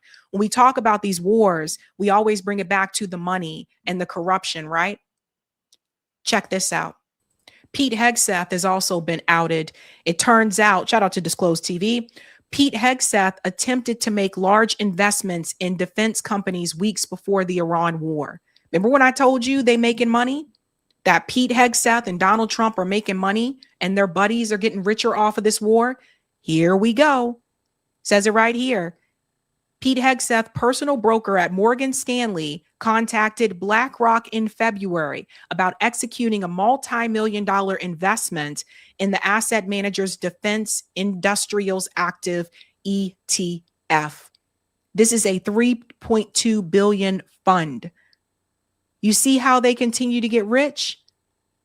Ticker IDEF focuses on companies poised to benefit from increased government spending on defense and security. Its largest holdings include RTX, Lockheed Martin, Northrop Grumman, and Palantir, all major contractors that count the Pentagon as their biggest customer. That is Pete Hegseth right there. So Pete Hegseth is rolling in the dough because of this war. Told you there's always money to be made with war. Crazy, right? More people should call it out. Donald Trump right now, because of this war, has a terrible approval rating. Look at it now. Cross. Take a look here. Take a look at Donald Trump's overall net approval rating. This is the lowest of his term, the lowest of his second term. We're talking about minus 17 points, 17 points underwater. And unlike in Donald Trump's first term, in which he was negative basically throughout his entire term, Trump actually started off in positive territory here in his second term. But now he's at the lowest point of his second term. But there's an even bigger comparison to be made, okay? So obviously Trump was elected once back in 2016, then he took a 4-year break, and then, of course, he's serving his second term, and it's his second presidency. So I went back and I looked at all of the presidents at this point in a presidency, all of them at this point in a presidency, and guess what? Donald Trump is the lowest ever at this point in a presidency, lower than Joe Biden, lower than Jimmy Carter, lower than Ronald Reagan. He's lower than all of them at this point in a presidency. You know, you can make any sort of swimming comparison you want. Maybe you want to make a comparison with a diver like Greg Louganis. Maybe you want to make a swimming comparison, Michael Phelps. Maybe if you're me, like an old Jewish soul, you want to make a comparison with Mark Spitz. Either way, he is very much Dunzo. This guy loves his job too much. But seriously, Dunzo. That's how bad it is right now. And, you know, you got to take the polls a little bit with a grain of salt. You know how it is. But come on, guys. We know what's really going on here. Donald Trump right now is falling asleep. Like, commander. IRGC's Navy commander was killed overnight in operation. So no Navy leader. Now that here's the thing about the media, though. If President Trump had not acted, you'd be screaming, why not, commander? Yeah, man, this dude is done. Like, he's done. He's done. And then you guys, I do want to wrap it up with this part here. Remember this whole military bunker that he was going to put in the that ballroom? President Trump reveals the U.S. military is building a massive complex beneath the planned privately funded White House ballroom, and that construction is ahead of schedule. Well, a judge came through and actually ruled against this, but I want to show you this to prove a point. Watch this. Now, the military is building a big complex under the ballroom, which has come out recently because of a stupid lawsuit that was filed. But the military is building a massive complex under the ballroom, and that's under construction, and we're doing very well. So we're ahead of schedule. That's part of it. The ballroom essentially becomes a shed for what's being built under the military, including from drones and including from any other thing. The glass on the windows, you see the big windows, the glass is extremely thick. It's high-grade bulletproof glass, so all of the windows are bulletproof. I think the Times wrote, gee, some of the windows are fake. We have no fake windows. They talked about a stairway in the south. We don't have a stairway in the south. That was replaced a long time ago. This was a bunker. This is a plan for a bunker. So what I tell you guys, Donald Trump isn't just the president. He's also a billionaire. And they're prepping for nuclear action. So if they do drop a nuclear weapon, or if Israel drops a nuclear weapon, they will have somewhere to go. Donald Trump will be safe. Mark Zuckerberg, all those billionaires, they got bunkers. They have somewhere to go, and they can stay in their bunkers for as long as necessary. They probably already mapped out how long you need to be away from radiation before you can come back to the surface. They probably already know all this. So the peanut gallery are the ones that are out there telling people that America is winning this war. We are not winning. We're losing big time, as I showed you guys in multiple videos. But unfortunately, a new poll just shows that the majority of Americans actually believe that we're beating Iran, and we're not. So we still got some work to do. Still got some work to do. Quick announcement here, guys, before we bring in the candidate panel. We do have our first mutual aid event for this year is the day before Mother's Day. So for the Boston Mutual Aid chapter, if you can send these items, you guys know my P.O. box here. I'll put it up here on the screen. I'll also send it via my newsletter. We're doing a pre-Mother's Day brunch and donation. So the items that we're asking people to send, if you want to send items, diapers, personal hygiene items. So like body wash, shampoo, feminine hygiene products. You can mail it to my P.O. box there. I mean, some of you are familiar with this. You've already done this before. You did it last year. But you can mail it there if you want to mail items, right? So that will take place the Saturday before Mother's Day. So that'll be May 9th. And if you want to donate money, you can do either one. You can send items to me or you can donate money to the Spot Fund. The goal is $2,000 here if you donate money. So we will feed them and we will give them the Mother's Day gift baskets. I'll just put the link to this fundraiser in the chat. And if you guys want to donate that way, you can as well. I'll also send this out via my newsletter, so you'll see it there as well. But yeah, that is our first mutual aid event this year. And that will be at Grove Hall. For those of you in the area, Grove Hall Library, May 9th at 12 p.m. ET. Okie dokie. I am going to announce the candidates coming in, and then I will be handing this over to Eric.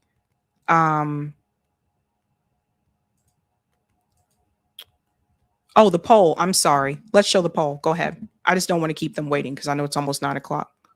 Okay. All right. Thank you for those of you who completed the poll. Do you believe Tyler Robinson is guilty? 3% said yes, he acted alone. 8% said yes, but I think he had help. 66% said hell no. And 22% said I don't know what to believe. I appreciate, when people are just like, I just don't know. I just don't know. Okie dokie. All right, Eric, are you ready for me to bring? I can't hear you at all. I think you might be muted. You want me to read some of the chats? That should get me. Can you hear me now? Yeah. All right. Yeah, we can get started. Okay. All right, guys. I do want to go ahead and introduce some candidates that are coming on to do part of the 11 Demand panel, and Eric's going to take it from here after I introduce them. We are bringing in Jose Vega, who is running against Richie Torres. Hi, Jose. Hey, thanks for having me. This is exciting. All right. Let's bring in Andy Ellis. He's running for governor of Maryland. Hi, Andy. Hello. Thank you for having me on. I'm happy to do this. All right, let's bring in Anthony Aguilar. He is running for North Carolina for Congress. Hi, Anthony. Good evening. Hi, nice to see you, Sabby. All right, and a newbie, let's bring in Justin Philippe, who is running also. He's running for Oregon District 4. Hi, Justin. Hey, everybody. Nice to be here. Thanks. All right.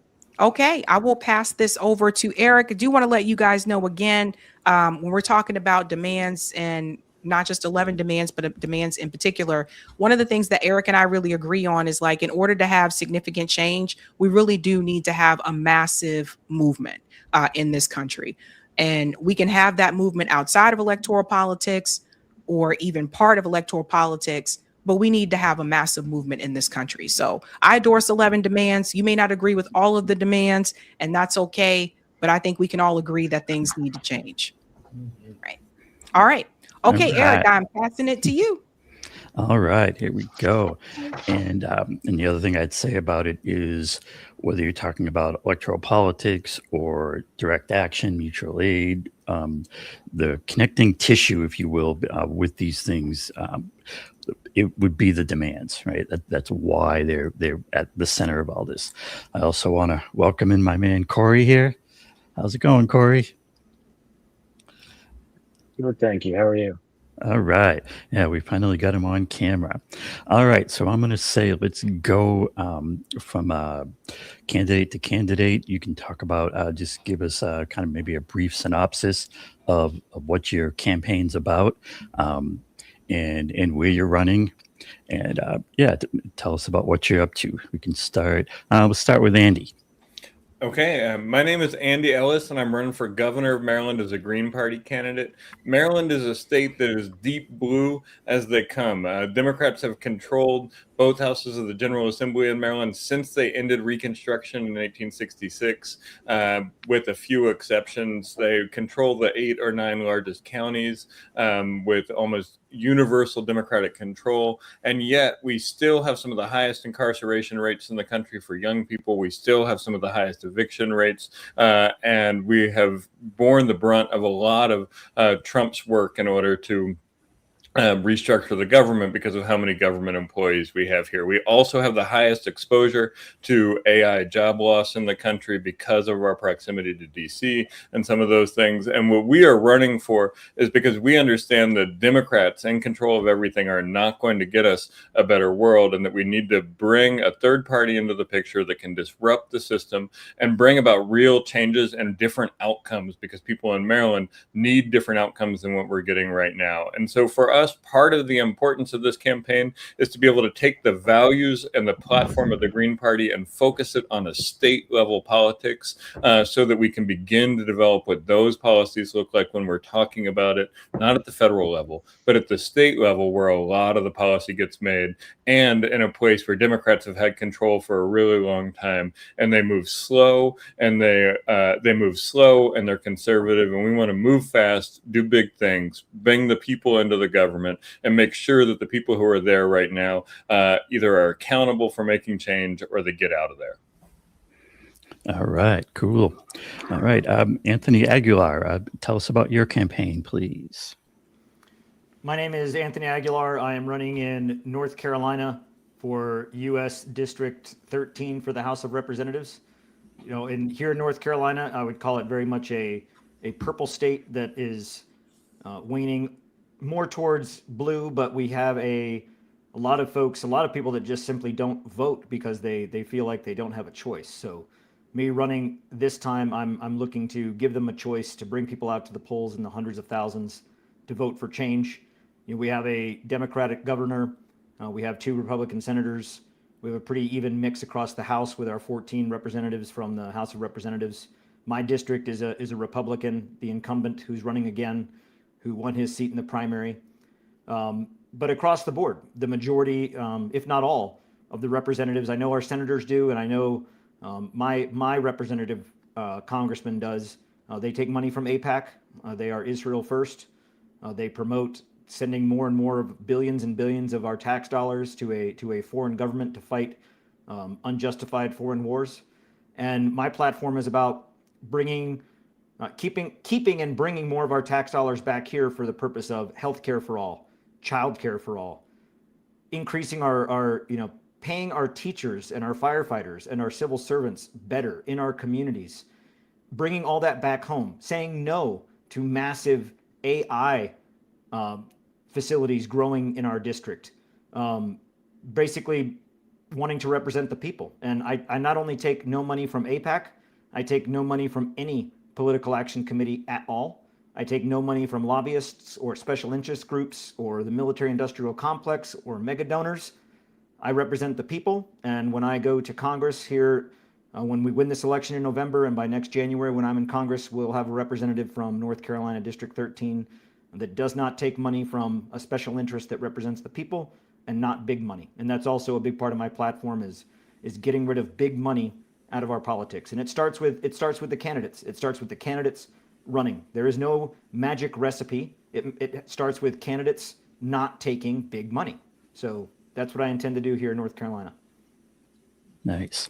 All right, Jose Vega, what you got? Yeah. Hi. All right. So it's not my first time running, but I'm running for Congress in the Bronx in the 15th congressional district. Some people may remember me from 2 years ago when I ran the first time as a straight independent.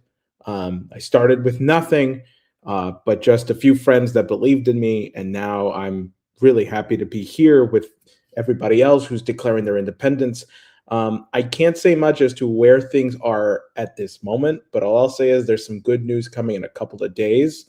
We're about to prepare. Teasing us. Yeah, This is one of the problems of why I'm not a professional, because I'm horrible at keeping secrets. And so, but this one I have to keep. But keep an eye on my social media on Thursday. No, I'm really running as a referendum of the country and of the people of the Bronx, and they need to decide right now what kind of politicians they want, what kind of people they want actually making decisions on their behalfs.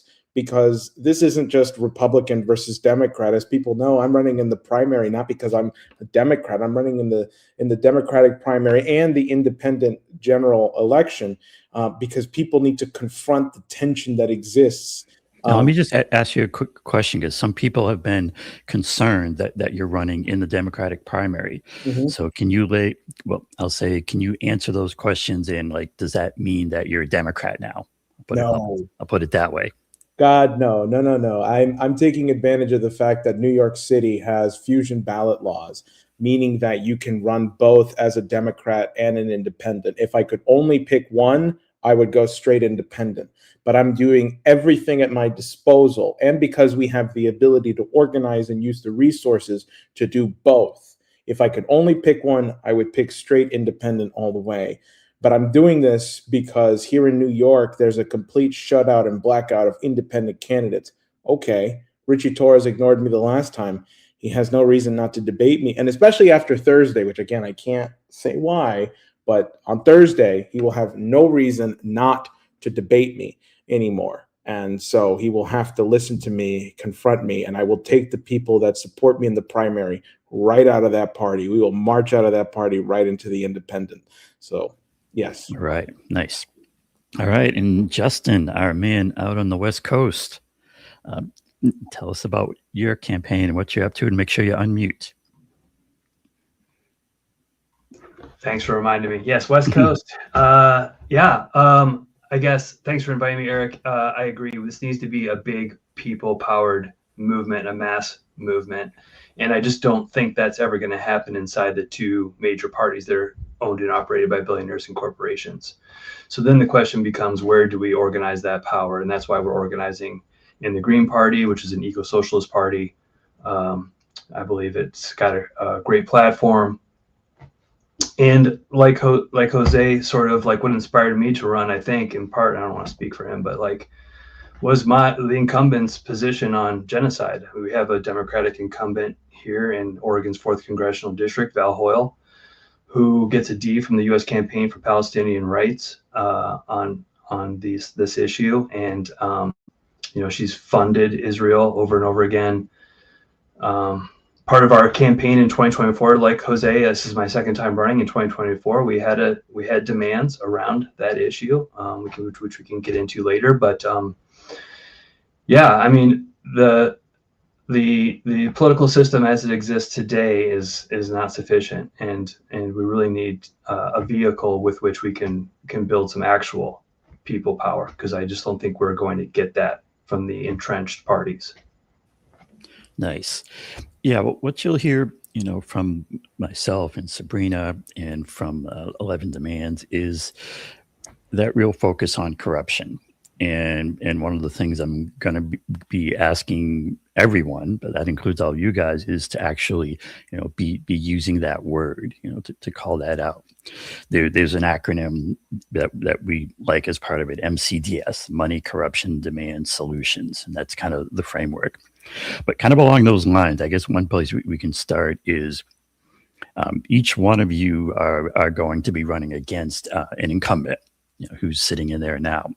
So the question I'll put out there is the person you're running up? I mean, this is a bit of a softball. Is the person you're running against corrupt? and if so, real quick, Eric. Oh, sure. What's that? Before you ask the candidates, I just wanted to add this in quick. The reason that we focus in on corruption so much is because a lot of people focus on the idea that our representatives and people in government are somehow incompetent or somehow unwilling to do the things that would be good for the public. The reason that we really harp on this corruption point is because it's it's not that they're incompetent. It's not that at all. It's straight up corruption. You know, I feel like looking at them as being incompetent or somehow unwilling is an excuse. So we really like to have this focus on they are corrupt, they're aware of what they're doing, and that's serving the billionaires. Go ahead, Eric. Thanks. Cool. Nope, you are on it. Yeah. So there's that question, like tell us about your opponent to the extent that are they corrupt? And I know who will have a good answer for me on this. For starters, is Jose. Tell us about your opponent, Jose, one of our favorite Congress critters, as I'll call them. It's where do I start? I'll try to keep this because I know that there's so many. You know, the corruption happened long before he actually made it to Congress, and I think that that's really important for everybody. Just to be clear, we're talking about Richie Torres. Excuse me. Yes, we're talking about Richie Torres. Yeah, Congressman of New York 15th. It's interesting because, like I said, he was corrupt long before he ever made it to the Congress, and it's kind of gross how these lobbies, especially the Israeli lobby, they look for politicians when they're young. And they were grooming him since he was in the city council, long before he was in the Congress. He was taking trips to Israel as early as 2017. He wouldn't be in the Congress until 2020. He was talking about Israel and how great it was when he was in the city council. Think about that, right? Now, I understand the New York City Council is a little different when it comes to other states, but still, this isn't a federal position. Why is he talking so much about his allegiance to Israel? Comes 2020, he's not just backed by the Israeli lobby. You're talking Wall Street, cryptocurrency, Blackstone, BlackRock. I mean, just the worst of the worst, right? So even before he was in the Congress, he was completely bought and sold. And his argument for running for Congress was he wanted to do more on housing. Well, he hasn't done anything on housing here. We have collapsing public housing every single day. There's a new fire that happens in the Bronx and people are losing their livelihoods and their families are out of houses, almost every day. And instead, he chooses to send aid to a country that gets free healthcare and free education on our taxpayer dollar. So, I don't know if, and also he's in bed with all the landlords, the slumlords that donate to his campaign that are responsible for some of this housing that's been falling apart. It's time somebody called him out on it, and that's what we're here to do. That's what I'm doing. All right, cool. And I'll put it out there to the panel in general. Is there anyone want to jump in on that? Yeah. So the current governor of Maryland is Governor Wes Moore. He is often considered to be one of the 2028 presidential candidates for the Democratic Party. He regularly attends Billionaires Summer Camp in Sun Valley, Idaho, where he hobnobs with private equity, venture capital, tech, and big finance bosses.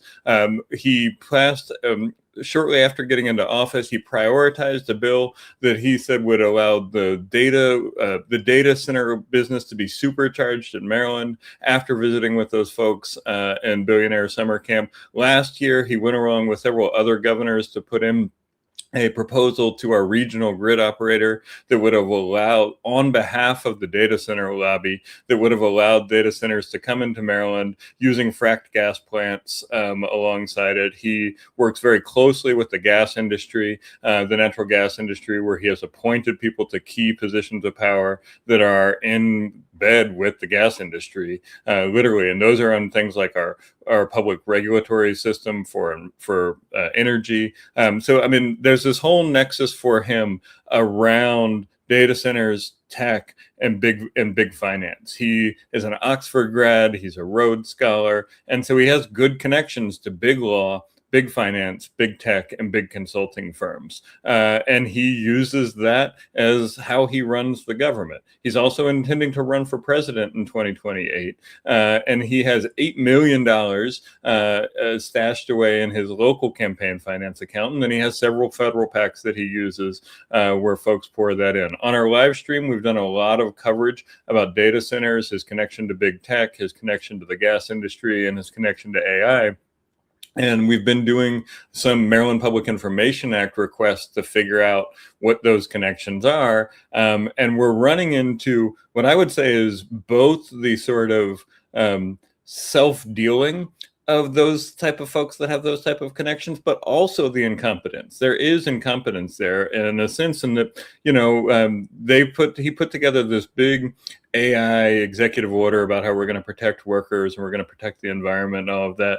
And we asked for the documents that were supposed to be there in order to lay out the game plan for the state. And what we got back from the state is like, we actually haven't done any of that, but we do have a Google sheet that we share between two departments where we list the different projects we have and things like that. And so for us, digging into that, both in the campaign finance records, but also using Maryland Public Information Act requests, has been really illuminating to how he's operating, how that billionaires have influence on him, and who he's serving. Nice. All right. Anyone else want to jump in on this one? Or the other thing? Go ahead. Sure. Yeah, sure. So my candidate ends up on the APAC tracker deal, you know, which has been but she'll claim she doesn't accept APAC money, just J Street money. So she's like trying to like split hairs there. The effect is the same. It's like you're accepting money on people who lobby on behalf of an apartheid state. So I mean, you can only be left to connect the dots, right, between her funding and her votes. And then this extends to other areas. And I think there's a professor named Jason Hickel who talks about this point, about this contradiction within the Democratic Party, because they'll say all the right things sometimes, right? They'll say all the things that you maybe want to hear, but you have to be able to parse like the rhetoric from the actions. So, but when the decisions come down to between like what's best for the people, what's best for the environment, and what's best for capital, you know, the liberals always side on the interest of capital. So these are the contradictions of the Democratic Party. And this is why the demand thing is kind of a tricky one. And maybe we can talk about this a little bit, because maybe they'll say they, you know, meet the demand, that they support a certain thing, but do they really? Like, I'll give you a couple examples. Like Val Hoyle, she co-sponsors a bill that would prohibit members of Congress from owning stock in weapons manufacturers. And yet it was discovered that she herself owns stock in weapons manufacturers. She co-sponsors a bill to overturn Citizens United, but if you ask her if she'll forego corporate PAC money, she can't do that either. So these are the contradictions. Even if we get these people to meet our demands rhetorically, are they actually meeting our demands in action? So this is a bit of a tricky one, and tough for voters. Makes it really tough on voters because they hear one thing and maybe they don't pay attention to what they're actually doing. One way I would propose to navigate that kind of thing is to bring out the C word, corruption, and what I think independent and green candidates can be saying is that what you'll hear from us is not only Trump but Hakeem Jeffries, corrupt. What's his name? Mike Johnson, corrupt. You know, these party leaders are corrupt. And that's what you'll never hear from rank and file or even supposed progressive Democrats or, you know, frankly, I know it may be a little bit of a touchy one, but even like a Thomas Massey. If he leaves the Uniparty, I'll be more impressed with him. But anyways, that is one way that I'd propose to navigate that. You won't hear them call out party leadership as corrupt, and that's very telling. And I think that's a real divider. Yeah, and I think there's. Oh, go ahead, Corey. I just wanted to say really quick. You made me think about Marjorie Taylor Greene. Instead of becoming an independent for you know her purposes, he quit. Well, go ahead, Justin. No, it's okay. It's okay. We can move on. Mm-hmm. And Anthony, did you want to hit this one, or do you want to hit the next? Should I go to the next topic? Well, I think when we look at words that we use to describe politicians, we have to use them with intention. And when I call my opponent, the incumbent here in North Carolina, corrupt, I mean precisely that. And when you ask, well, what does corrupt mean? Is corrupt unsavory? Is corrupt unethical? Is corrupt maybe they're doing something that's not, on the up and up, but it's not necessarily illegal. Well, if you look at the definition of corrupt, it's someone that's doing something dishonestly in exchange for personal gain. Specifically, that is corruption. I am doing something wrong knowingly to personally gain. So if I'm a congressman from my district and there's a big investor coming into my district who it will benefit the people, it will benefit my constituents, and they want it, and I happen to also make a lot of money from it, that's not necessarily corrupt. It's also something that we need to get rid of in politics. But then you have politicians that will take money for the disadvantage of their constituents. And that type of corruption is the danger, is the existential threat in our country. And I can tell you that right here in my district, the representative of my district, Brad Knott, doesn't even live in the district. He doesn't live here. He lives in a $2 million mansion outside of our district, and he takes big money to bring AI data centers to our district. So bring in your data centers that's going to rape our economy, take our water, or raise our electricity, root us out of jobs, raise the price of our utilities in every sector you can imagine, and do all that in our district, and he doesn't even live here. But then on the back end of it, he gets a big cut for his campaign from these AI data centers, Microsoft, Google, all these, various entities, that all of that funnels through AIPAC. And when someone says, well, I'm AIPAC light, I take little AIPAC, not big AIPAC. It's all the same. It all comes around back to the same. It's all the same funneled money, which is why in order to get rid of corruption, we have to get rid of special interests, political action committees, lobbyists, because as soon as you're in for a penny, you're in for a pound. And it doesn't matter if you take $1,000 this year. I'll give you another example of my incumbent. Last year, he only took about $11,000 from AIPAC. Now he's taking over $1 million. I'm telling you, it starts with a taste, and then they got you, and then before you know it, you're not only not representing your constituents, you're acting against the interest of your constituents for that personal gain. And that's what's truly dangerous. That's what's really dangerous about corruption. It's not simply just the uncouth or the unsavory behavior. It's that when people in power take money for personal gain to deliberately disenfranchise or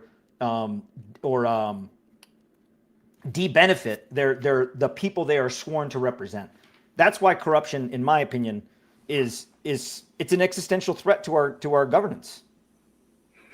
Yeah, and when you connect the dots, it's really a straight up threat to our lives. I mean, there's, we're literally all in danger and on many different levels from that. One of the words you use that I think is also very important is interests, and that is our government working in our interests or in the interests of that top 0.1%, the billionaires, the mega corporations, and all that. And so I think that can be a really important way to frame things. And speaking of what do we do about it? Now, there were these No Kings, I guess it was version 3 now, this weekend, and they got a large turnout. I mean, I guess we got to give them that.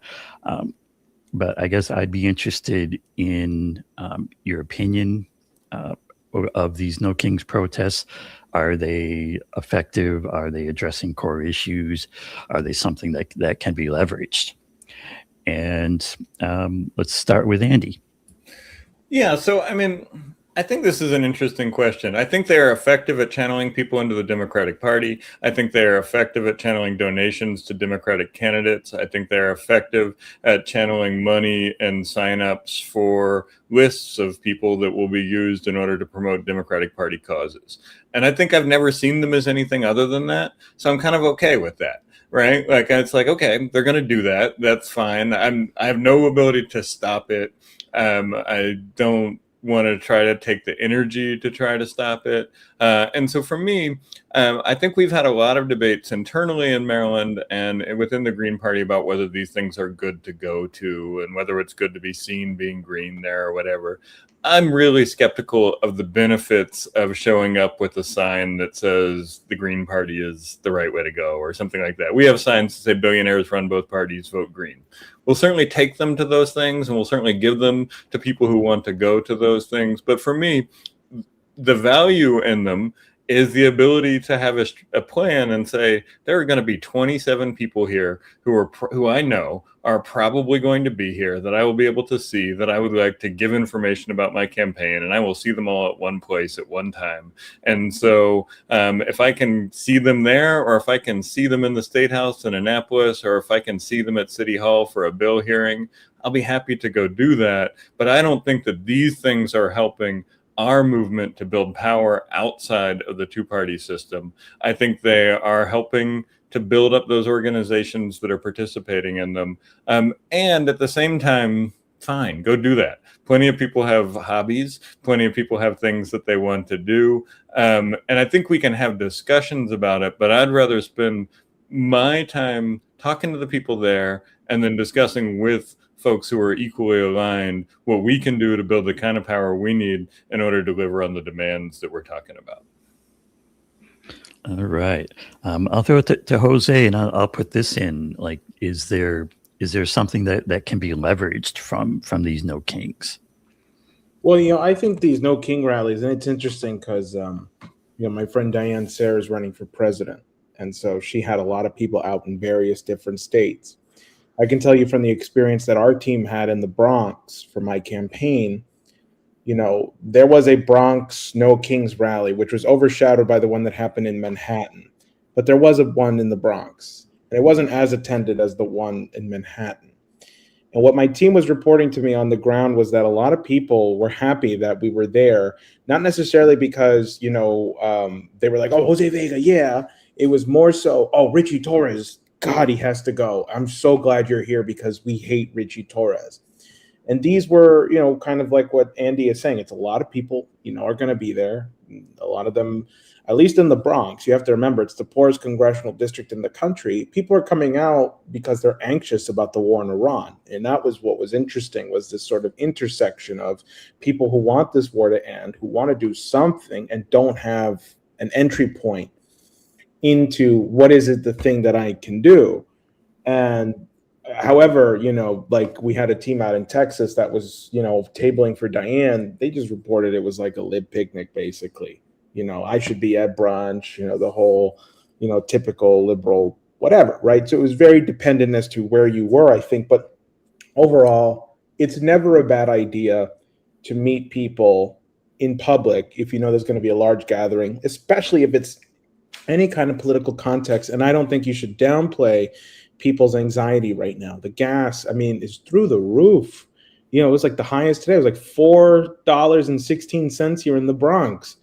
What the heck? A gallon. So people are anxious. People want to see some change. And they're going to do things that they normally wouldn't have done. So that being said, we collected a lot of contacts in the Bronx. We collected a lot of emails, phone numbers, people who said they want to help in the campaign. So it's our job to follow up with them and organize them out of, hey, we can get you into something that actually has demands, maybe 11 of them, as opposed to something that doesn't have any demand, a show of aggression. So. Yeah, that was certainly a widespread criticism I saw with No Kings, like no kings, no demands. There was, I'll ask you, Anthony, do you think there was a significant, from what you saw, a significant anti-war part of the No Kings rallies?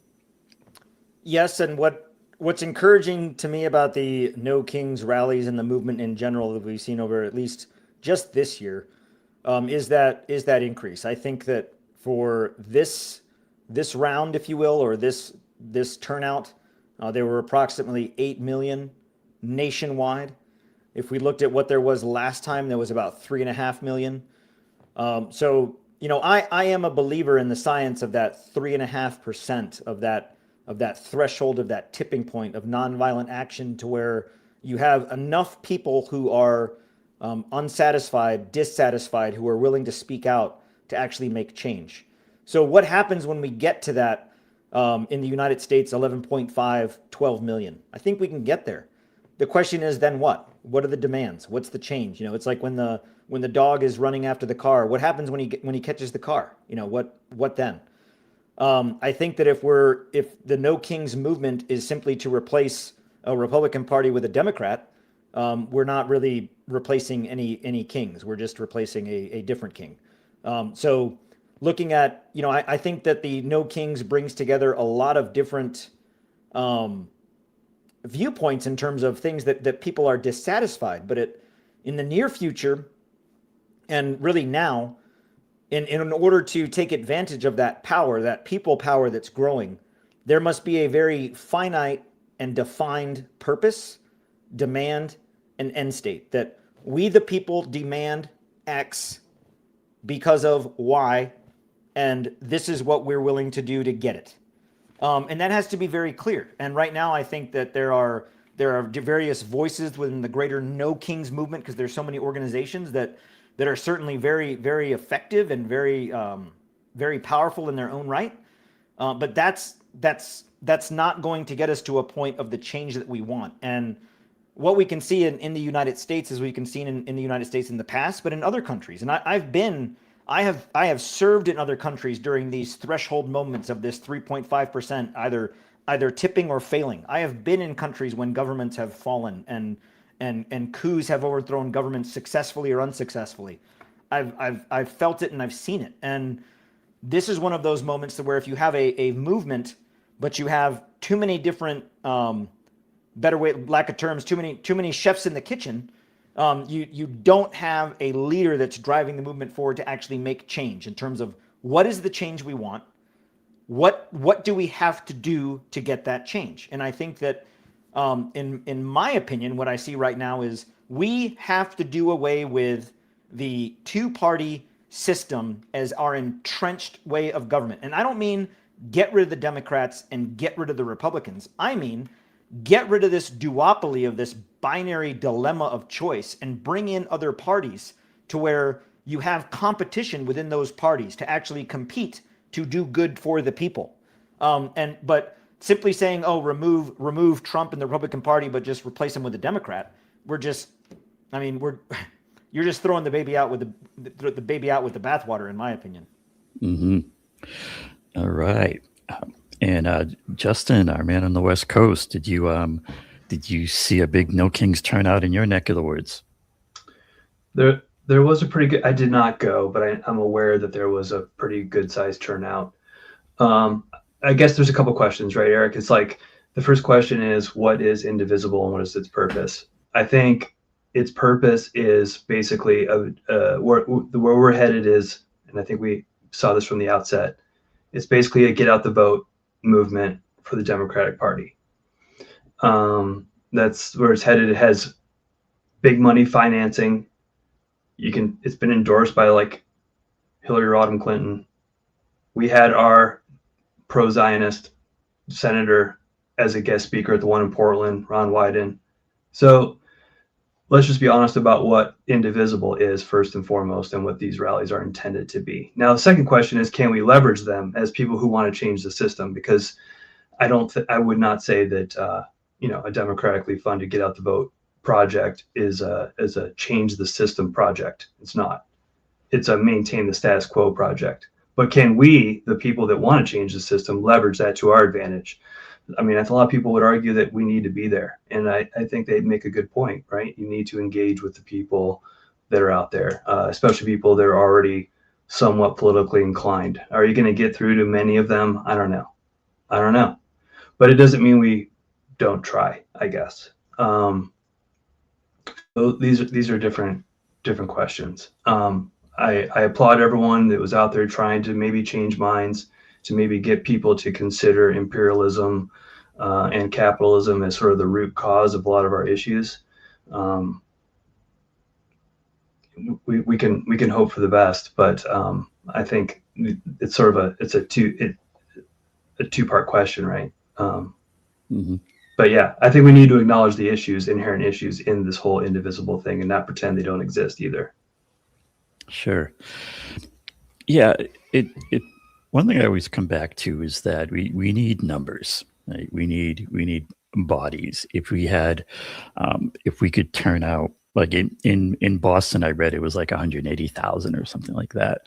And, you know, and the speakers were like the Democratic governor of Massachusetts and Ayanna Pressley. And so it just looked like a Democratic Party pep rally. Now, if we had a way of getting together a few thousand people, if we can reach to that point behind clear demands, calling out both parties as corrupt, and if we can start getting that kind of thing moving, then I think, you know, then you can start seeing something happen. And I guess the next question I'll throw out there is what do you see as ideas for inspiring more people and in large numbers? And I'll throw it out to the panel. Like,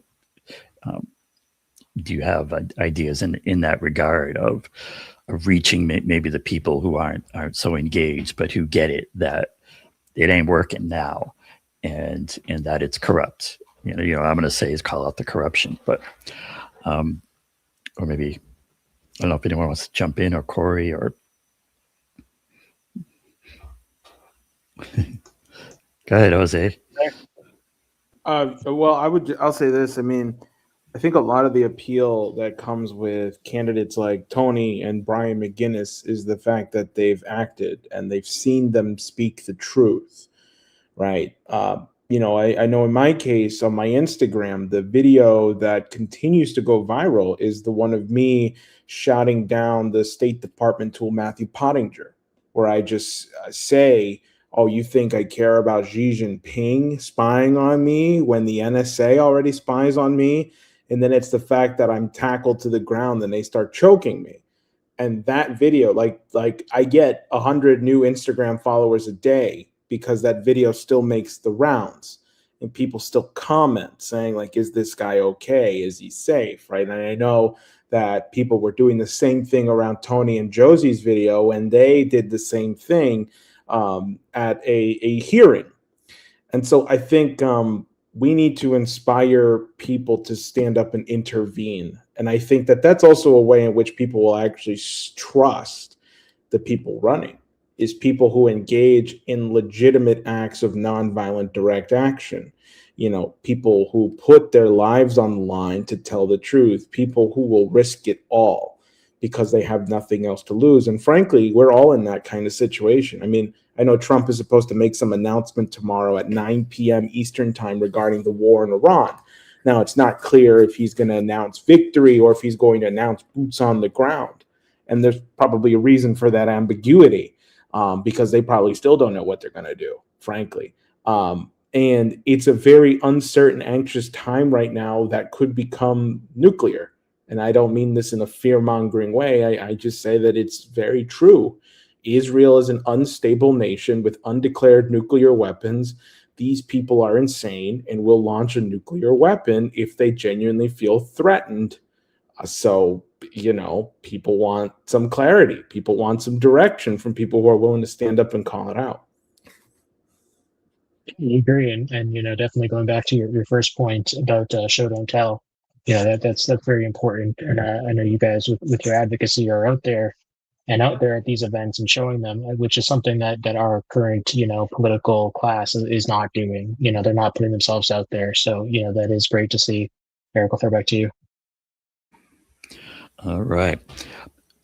So if we connect the dots, what do you see as the core problem? What is the core problem in the system?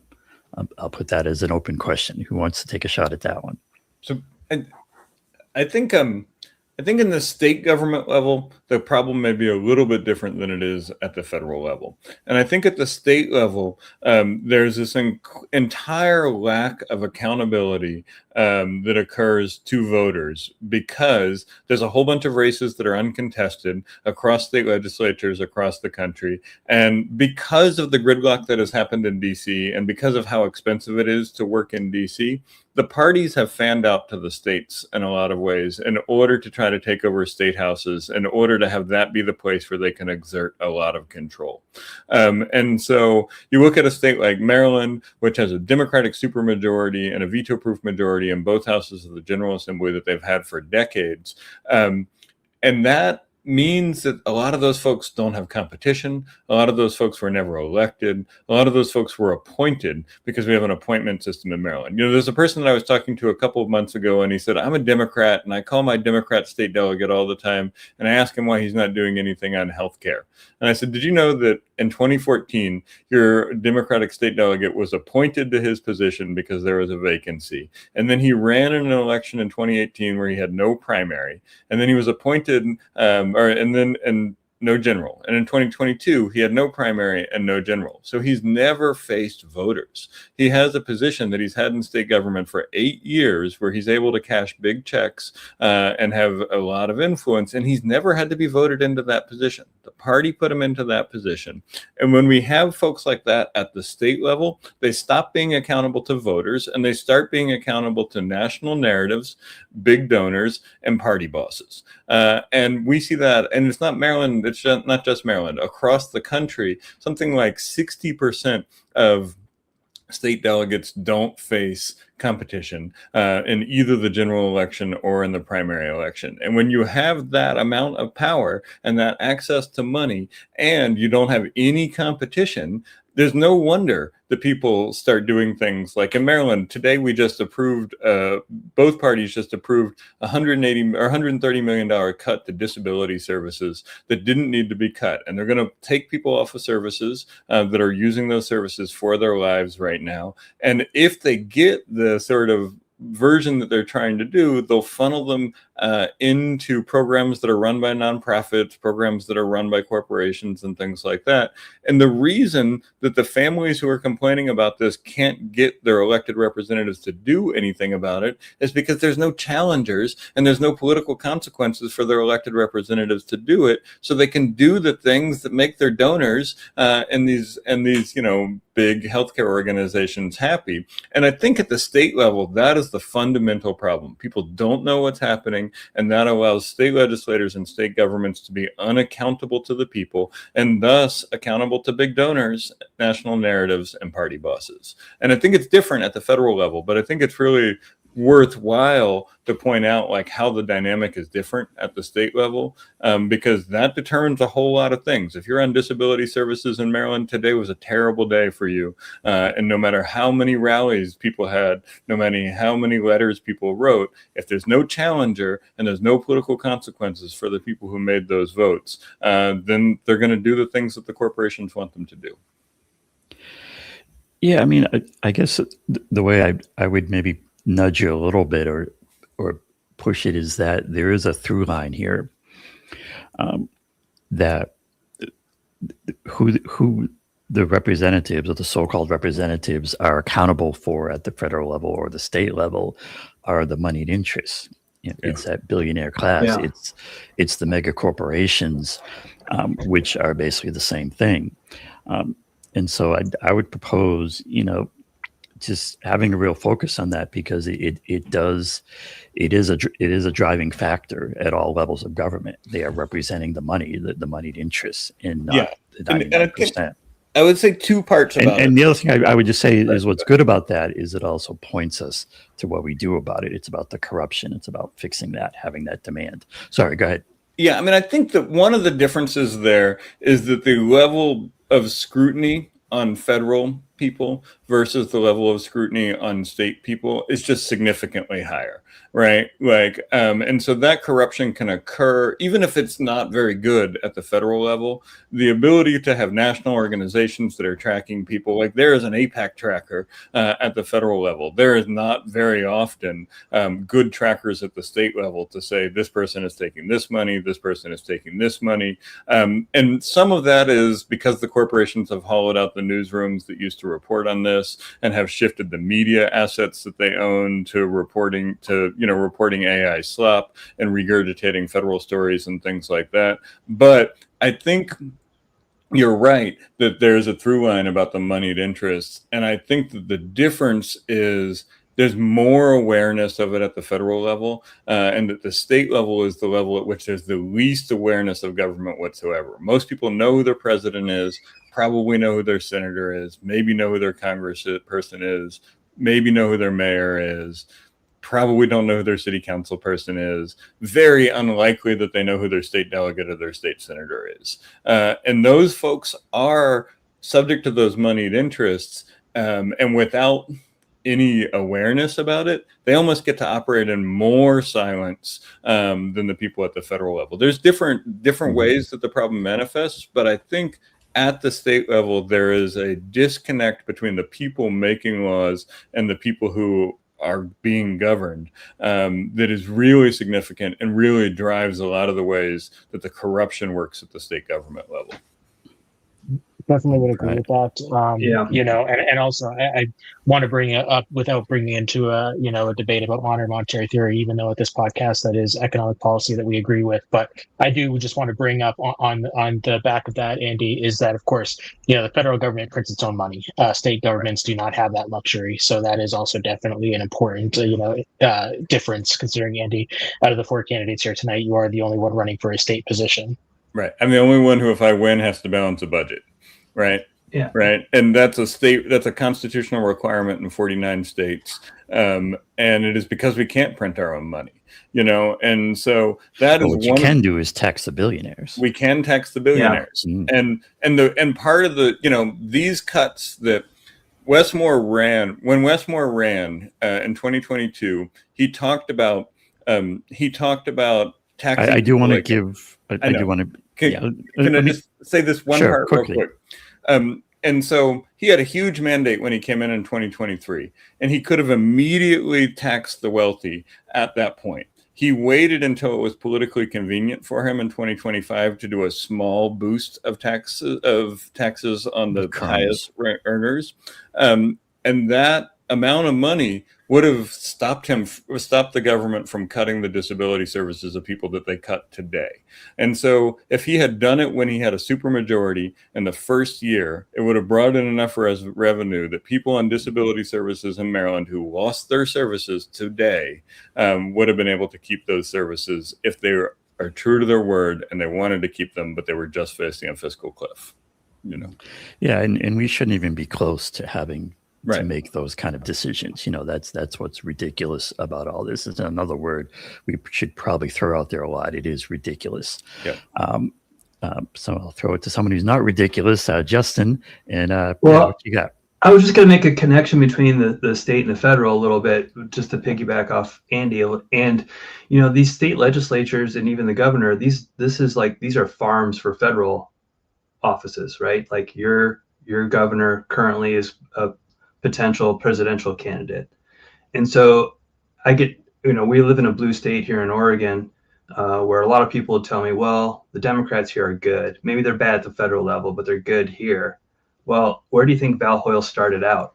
She started out in the legislature here.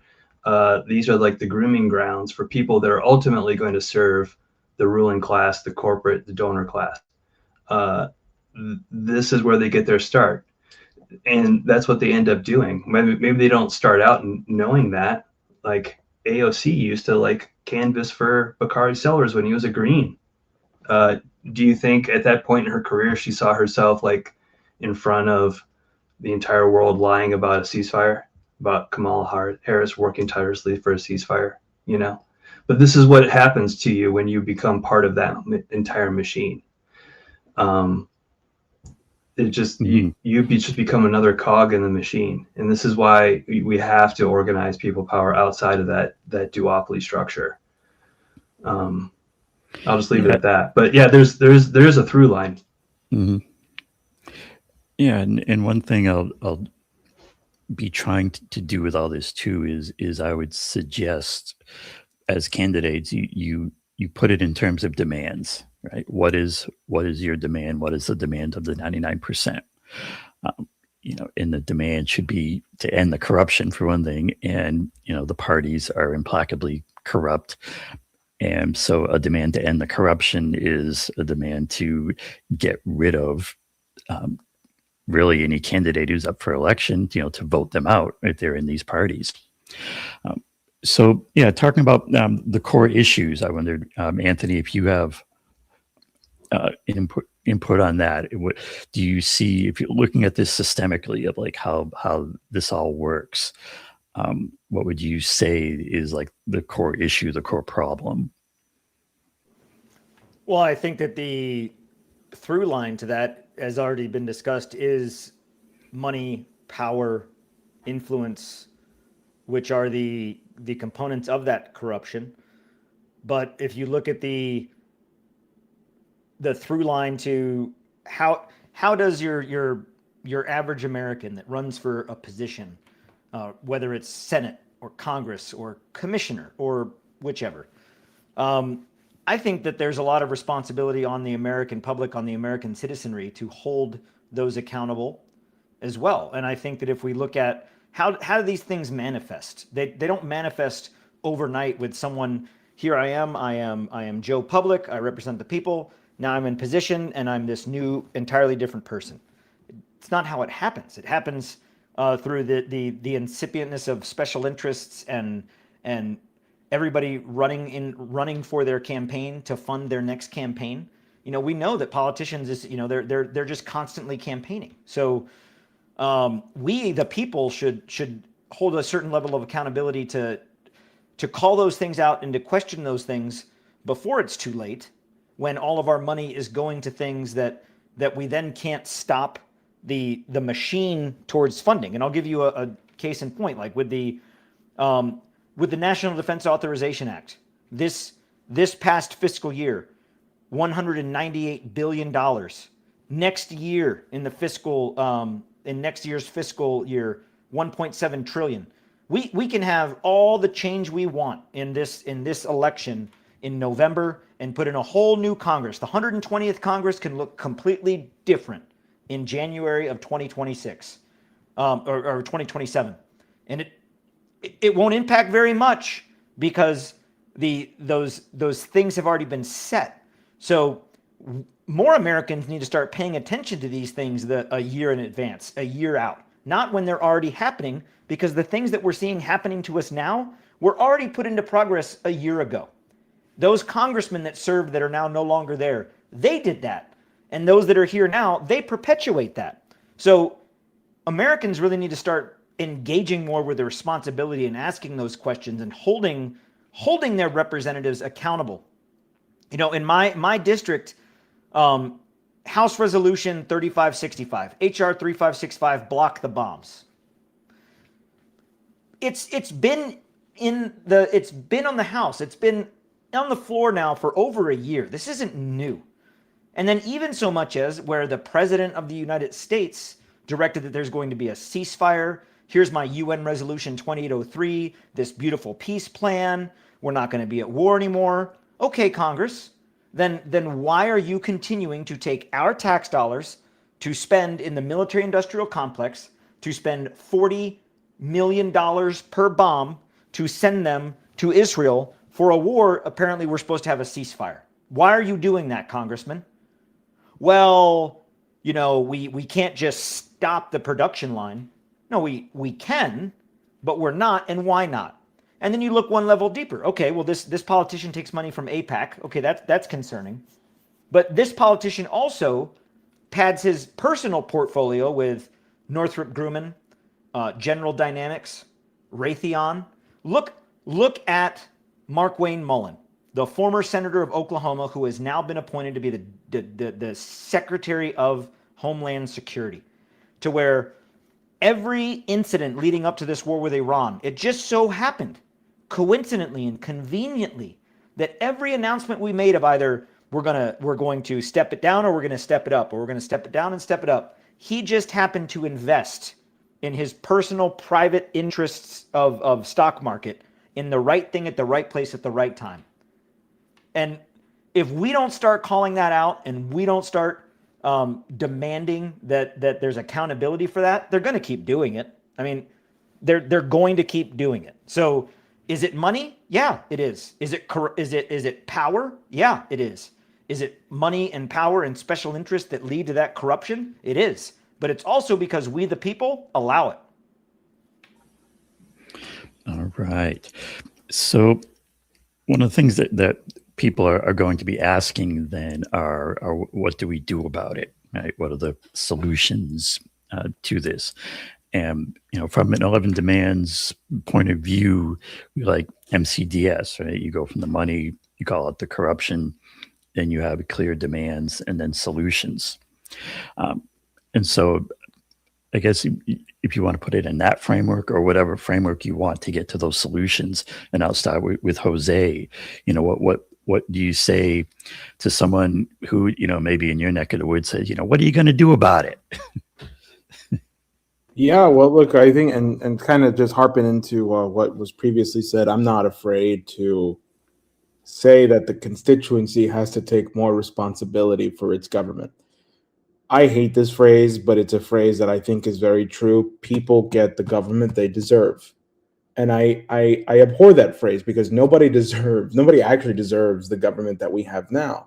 But years of complacency, of people just being irresponsible, not taking, some time aside to just say who is representing me, And part of that is by design. You make it hard for people to focus. You make it, it used to be the case in this country that if you had a full family, 2 parents and a couple kids, only one of the parents needed to work so that they could, sustain the whole family on an income, right? So, maybe I shouldn't be so harsh on the constituents, right? Because especially here in the Bronx, you're dealing with a lot of single mothers. You're dealing with a lot of people that just do not have the time because of the fact that these politicians have put them in a situation where it's almost impossible to think about other things, although they have to, it's very difficult. And what we do, one of the things that we do, like when it's like, well, what are we doing about it? Well, we show up to people's doors. Just in this previous petitioning period, we knocked on over 17,000 doors in 2.5 weeks.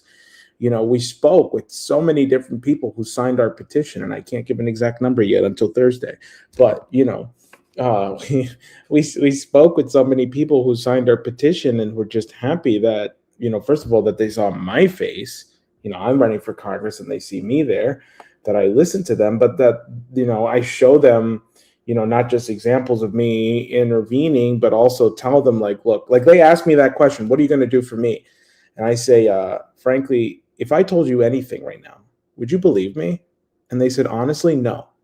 So it's like a catch-22, right? It's like, well, I could tell you whatever you want to hear. Are you going to believe me? And they're like, honestly, no. And I said, okay, then. Well, let me tell you what I've already done. Let me show you the videos of me yelling at different people. Let me tell you who I'm bringing to the Bronx. And let me tell you who my enemies are. And that is another way in which people are like, okay, all right, maybe you are different, So, just being out there, talking to people face to face and telling them what we've been doing and then showing them what has been done in their name is another powerful tool as well. So. Nice. Yeah. And there's that whole thing of know your enemy, right? That's a big part of it. And I'll throw it to Justin. Who would you say, looking at this in terms of demands and solutions, who is it the enemy and how do we fix this mess? Let's put it that way. Yeah, I mean, the enemy is the billionaire corporate class that has captured our government. I hear people say they're afraid what Trump's doing to our democracy. I don't view that we have a democracy. I think if we want to bring democracy to America, we're going to have to get behind people-powered parties and candidates, and it's not going to happen through the 2 parties that are controlled by billionaire corporate interests because their interests are just different than ours. So, there's that study that often gets cited. I think Gillens and Page, right, a couple of professors from Princeton and Northwestern, who did a 2-decade-long study that said Congress literally doesn't care what you think. There's no statistical significant correlation between public opinion and the actions of your government. So I'm tired of begging my elected representative to do the right thing. We're just going to have to seize the power. The people are going to have to decide. I think someone else on the panel put it the other way, or this way. We're going to have to make a decision on what kind of government we want. Because if you don't want a government that's bought, then we're going to have to do something different. We're going to have to break from what is considered, conventional wisdom or whatever. I think there's enough evidence to say that the two major parties cannot be reformed. They're just too deeply entrenched in these moneyed interests. So we're going to have to get together, and it's going to require a mass movement. But I think we need to be very clear-eyed on who the enemy is. And that's like the billionaire corporate class that has captured your government. And if you want it, and I think this is a message that can transcend typical ideological or, political divides, like even folks that lean more conservative or live in more rural areas than I do, they don't want their government captured by money interests either. They don't want a corrupt government. They thought some of them thought Trump was going to drain the swamp. They didn't really realize he was the epitome of the swamp, but that was the sentiment that he tapped into, right? So there's a lot of people that view things the same way. We have to give them some hope, and that's why I'm glad that everyone on the panel is stepped up to try to give them another option. Cool. And I'll throw it to Anthony next. I know from your website, you frame things very much in terms of the mission. And so, if people are asking, what's the mission to the, what are the solutions? Yeah, like how does that mix in terms of getting to a better world, one that's not so screwed up and at war with everyone? If they're asking you, how do we get there? Well, the war, first of all, endless war is one of the many issues. It's not the only one.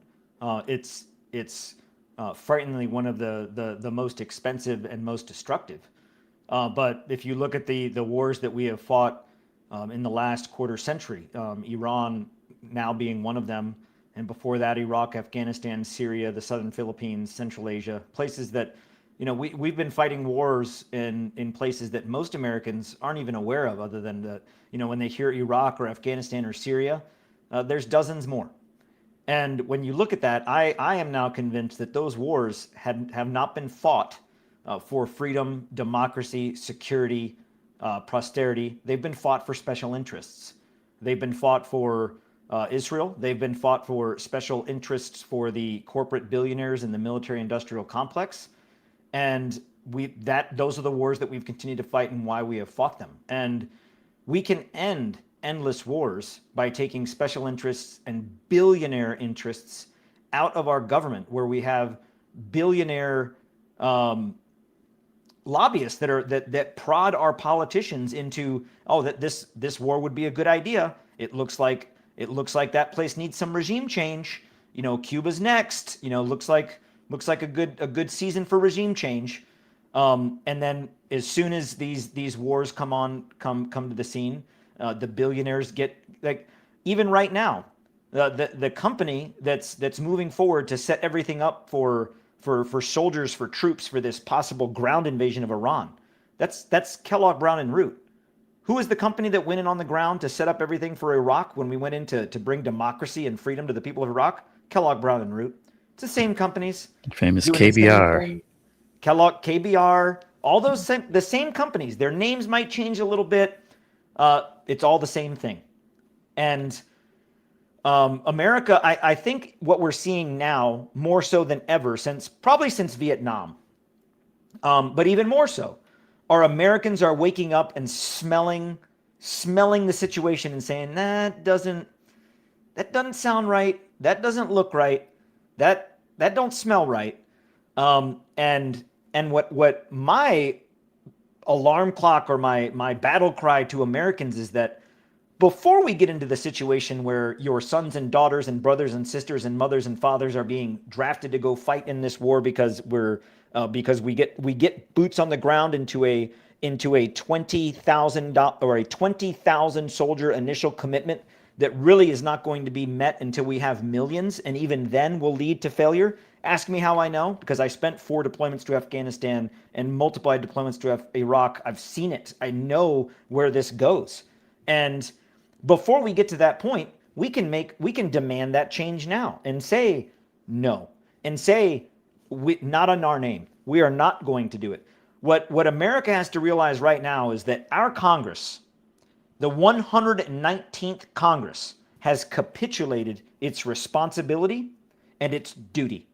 To just shoulder shrug 3 times on the war powers resolution, in Venezuela, in Iran, the second time go around in Iran, and now it coming up again potentially, and for the Congress to just shirk that responsibility, they should all be fired. Every one of them, fired. And if we, the people, aren't standing up and demanding that by firing them through this next round of elections, again, it's real hard to point the finger to say it's them, when we, the people, aren't harnessing the responsibility and the ownership we have. And I'm not saying, oh, blame ourselves. What I'm saying is that when I look at the voter turnout, right here in North Carolina, District 13, 780,000 citizens in my district alone. And the Republican incumbent won his Republican incumbent seat in the primary by a landslide with 43,000 votes. So when I see a Democrat and a Republican winning their primaries in grand fashion, and their combined total of votes are less people that live in totality, in aggregate, are less that live in my neighborhood, and we say that it's out of our control, we don't have the power, I'm not buying it. We do have the power, and we do have the control. But if there's only a few of us speaking out, it's not going to change. And if we think that the morality and the ethics of our politicians are going to guide their decisions towards change, well, wake up, because that's not going to happen. So we have to demand this change, and we have to be the ones to bring it about. And if we don't come together and unite and demand this change, then the pathway we're down, it's going to continue, and it's going to get worse. And one of the ways that I like to frame it sometimes is that we all have a role to play, and I think you four have a real leadership role with what you're doing. Everyone watching this has a role to play in terms of getting clear on these issues, of being outspoken about them, and talking to their neighbors and their friends, and talking to online is, I know people poo-poo it, but it's a powerful place, this whole online sphere. And so that can be things like being in chats and of course, streams and things like that, and social media, of course.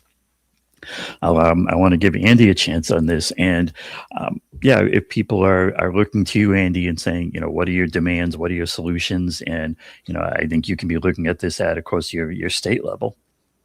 Yeah. So, I think for me, the problem is that the corporations and the billionaires own 2 parties, and those 2 parties carry out the work of the corporations and the billionaires from the federal level to the state level to the local level. And one of the pieces of work that they carry out is robbing people's political imagination of what it is that we could have and what it is that we could build and what it would look like if we had the government that we deserve.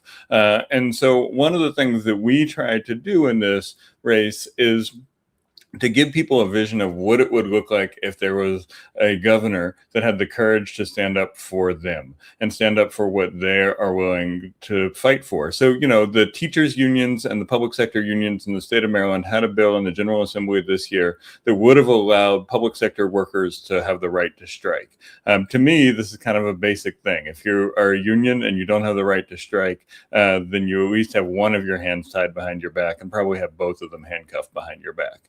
Right. And so General Assembly is not interested in it. The governor is not interested in it. And one of the people from the teachers union here in the city asked me what I would do if I was governor. And I said, I would tell the Democrats in the General Assembly that we will veto every single one of the bills they send to us until they send us a bill that allows public sector union workers the right to strike. And those folks were like, oh, That's so refreshing to hear that that's the way that it could be, right? Is that we could have somebody who is actually willing to use the power of an executive position to fight for the people who need that. Another thing that we say that we would do, and that I've observed from, I spent most of our 90-day legislative session hanging out in the committee that focuses on money in politics and campaign finance reform and electoral reform.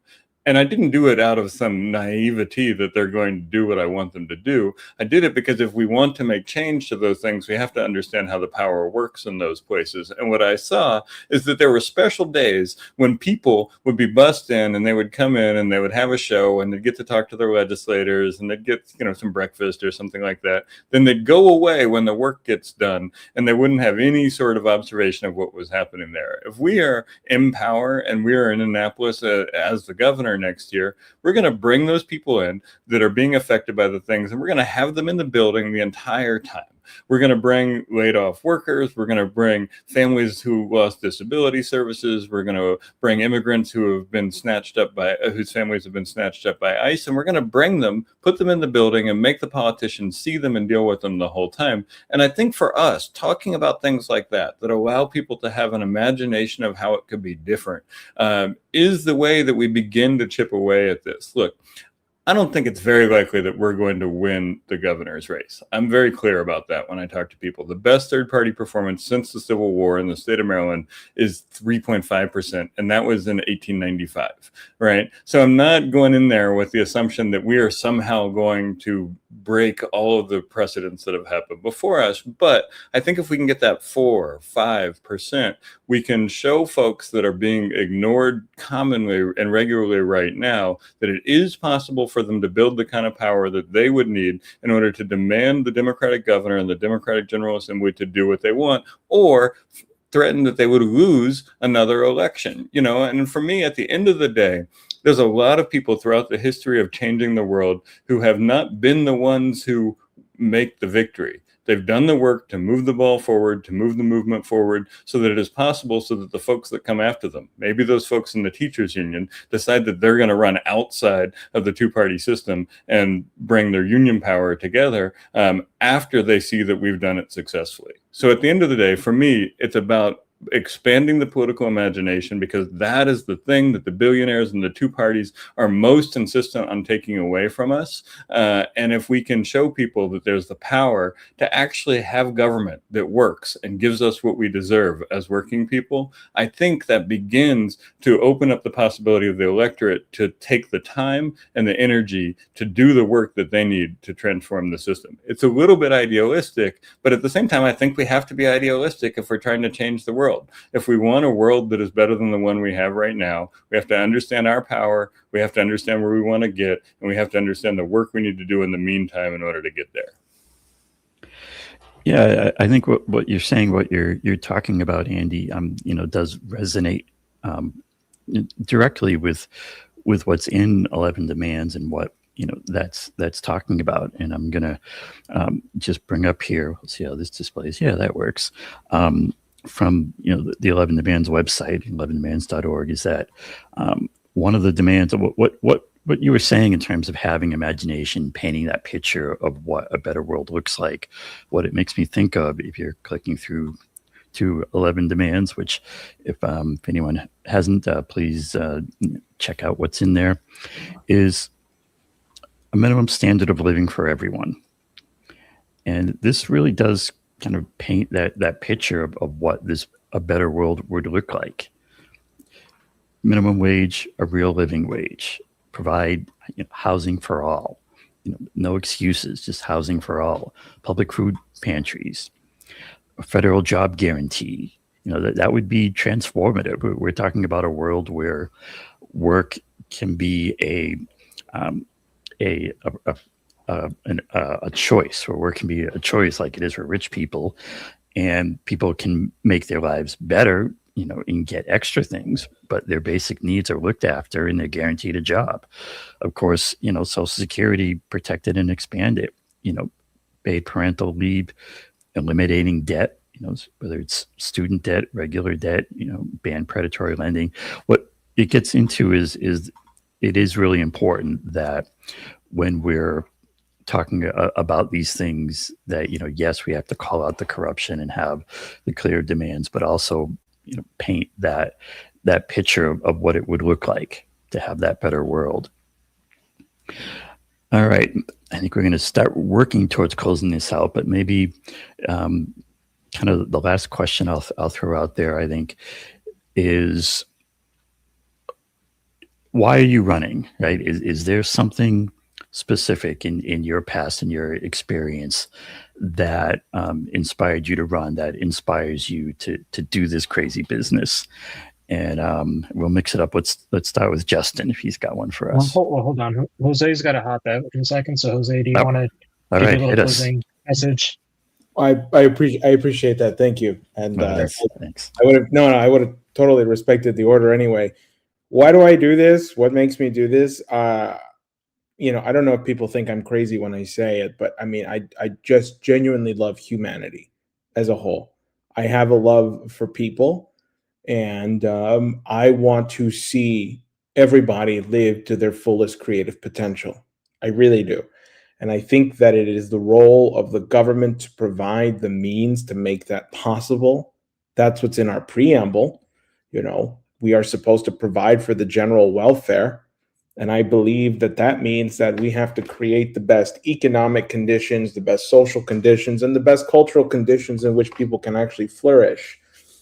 And I think for me, the thing that made me want to run for Congress was like, okay, I think one of the avenues that I can achieve that in, and it's not just electoral, although in this case, I'm in the poorest congressional district in the entire country, and I see my congressman taking all this money from, a foreign country, not serving the people who have been neglected for over 50 years. I just said, look, no one's running against this guy since 2 years ago. I have to do it.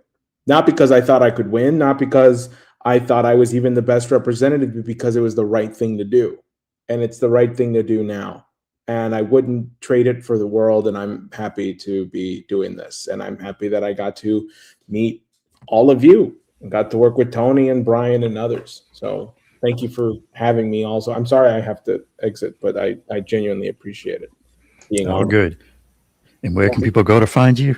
Oh, yeah, that's my campaign manager says I'm awful at this. But it's votevega.nyc. People can find me at votevega.nyc. And look out for a special announcement in 2 days. So, yeah. Cool. All right. Good URL. Thanks, Jose. All right, Justin, you've had fair warning. What you got? Good luck, Jose. Why are you doing this nonsense?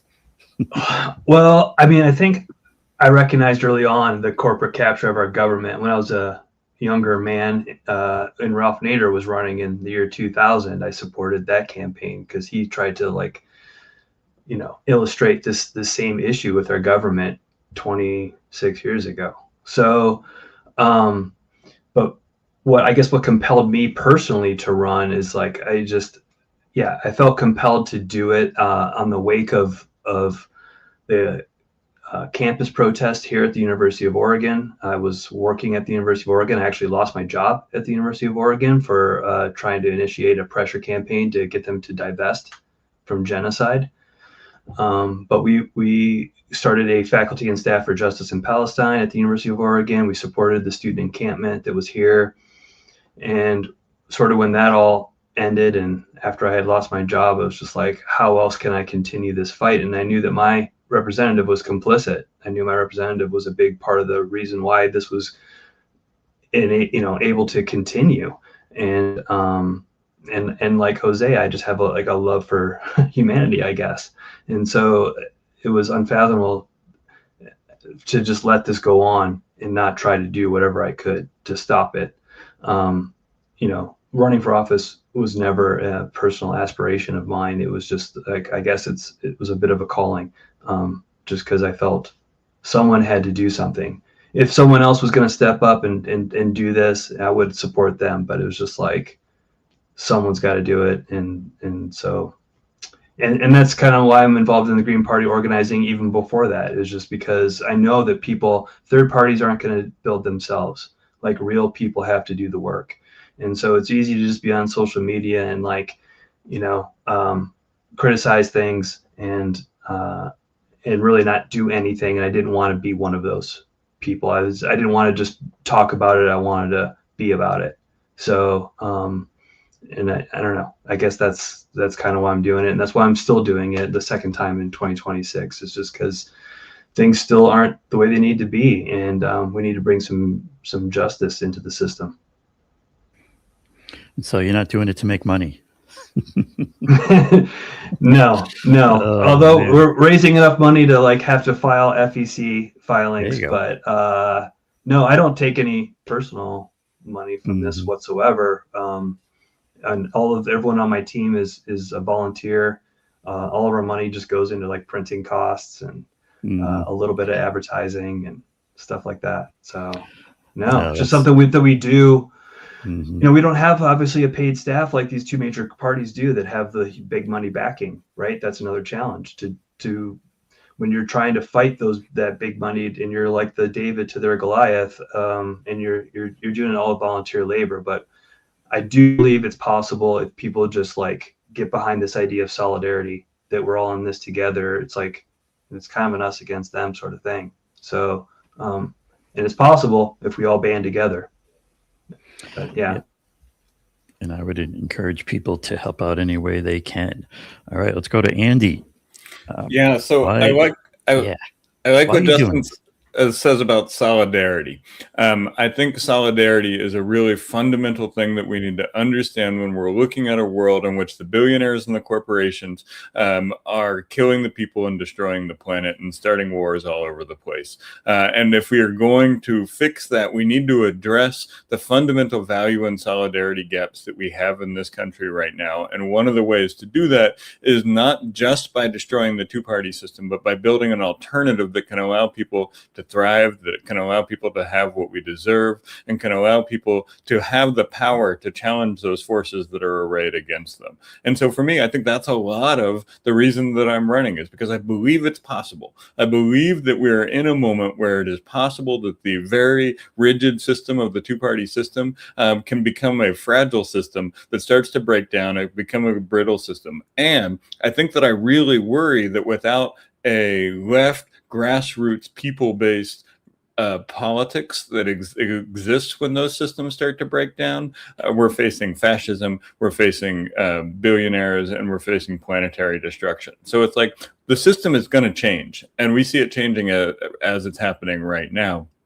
And I think we need to not just want a different system, we need to want a better system. And so for me, that's part of the reason that I'm running. And I think it's really important, as I've said before, that we articulate this Green Party vision of a more just world that is focused on solidarity at the state level, because I think it is where so much of the power has gotten funneled, as it has gotten so difficult to operate in Washington. And when we aren't focused there, we allow the corporations and the billionaires and the parties to come there, take over those systems, and dominate the people. So that's the big reason why I'm running, right? Like that's the big philosophical reason. I also think that here in Maryland, the Green Party has been on the ballot for 25 years. We've maintained ballot access all of that time. We can maintain ballot access if we get 1% in this race. And I don't talk about that all the time, but I think it's important to say that the very tangible and material goal. If we get 1% in this race, we maintain ballot access. And on January of 2027, people can go in to the Baltimore State Board or Baltimore Board of Elections, file as a Green, and run for city council. In 2020, we had a city council candidate during the pandemic get 35% against a sitting Democrat, which is the best anybody who's not a Democrat in the city of Baltimore has done since 1968. She was a Green Party candidate. She was a teachers union person. She was DSA and Green endorsed. And she changed things. Real things changed as a result of that race. Kids got internet who were stuck at home because of the pressure that she put on the government at the time. The city passed a reparations commission that came directly as a result of her race, and other things are happening as a result of that. So that's the very granular version of it. And then somewhere in the middle is we think that we can expand people's imagination. We're running a publicly financed campaign where we would be the first governor's campaign in the state of Maryland in the general election to qualify for public financing. What that means is that we are capped at $250 donations per person, while our opponents can take $12,000 per person. When I mentioned this to the State Board of Elections, they said, well, we do allow the candidates and their spouses to each contribute $50,000 to the campaign, so that should make up for how hard it is to raise money $250 at a time. And I was like, we need a public financing system that is designed for people who are nowhere close to being able to put $50,000 of their own money into an election, and that is actually there to help working people. And if we can change that system in the process of this campaign, and we can make real changes to that type of thing, that's a win too, right? Like if we can make it so that the public financing system that actually works for working people, so that working people can challenge the power of the two-party system in this state, great, that's an outcome that is valuable. So for me, it's big picture, small picture, tangible changes. All of those things are reasons that I decided to run this race. And look, I'm like Justin, I got laid off from a tech company that I had worked for 15 years last year while I was running this race. And I made a choice that I was going to keep running the race instead of going to find another tech job, because I think the work we're doing here is really important. And I think if we can push this ball across the finish line, future generations will have better tools to fight with. Even if we don't win right now and we don't win the fight today, if I can leave something for the folks that come after me so it's easier for them to fight and maybe they can win, I feel like that's success.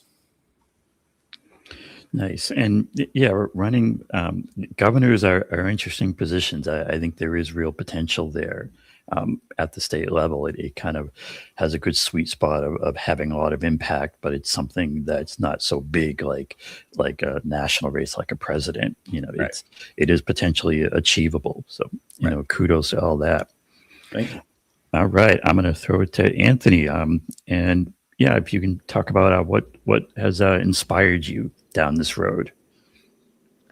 So my inspiration to run for politics was not organic, I would say. I was retired from the military. I served for 25 years, not looking to pursue politics or run for Congress. And then I went to Gaza. And while I was in Gaza and what I experienced and what I witnessed in the genocide, and that our government was directly complicit in that genocide, and then coming home and being a whistleblower and bringing that to Congress. And the answers that I got from our Congress were, oh, we know, and we're not going to do anything about it. We're fine with it. Or we know, and it's complicated.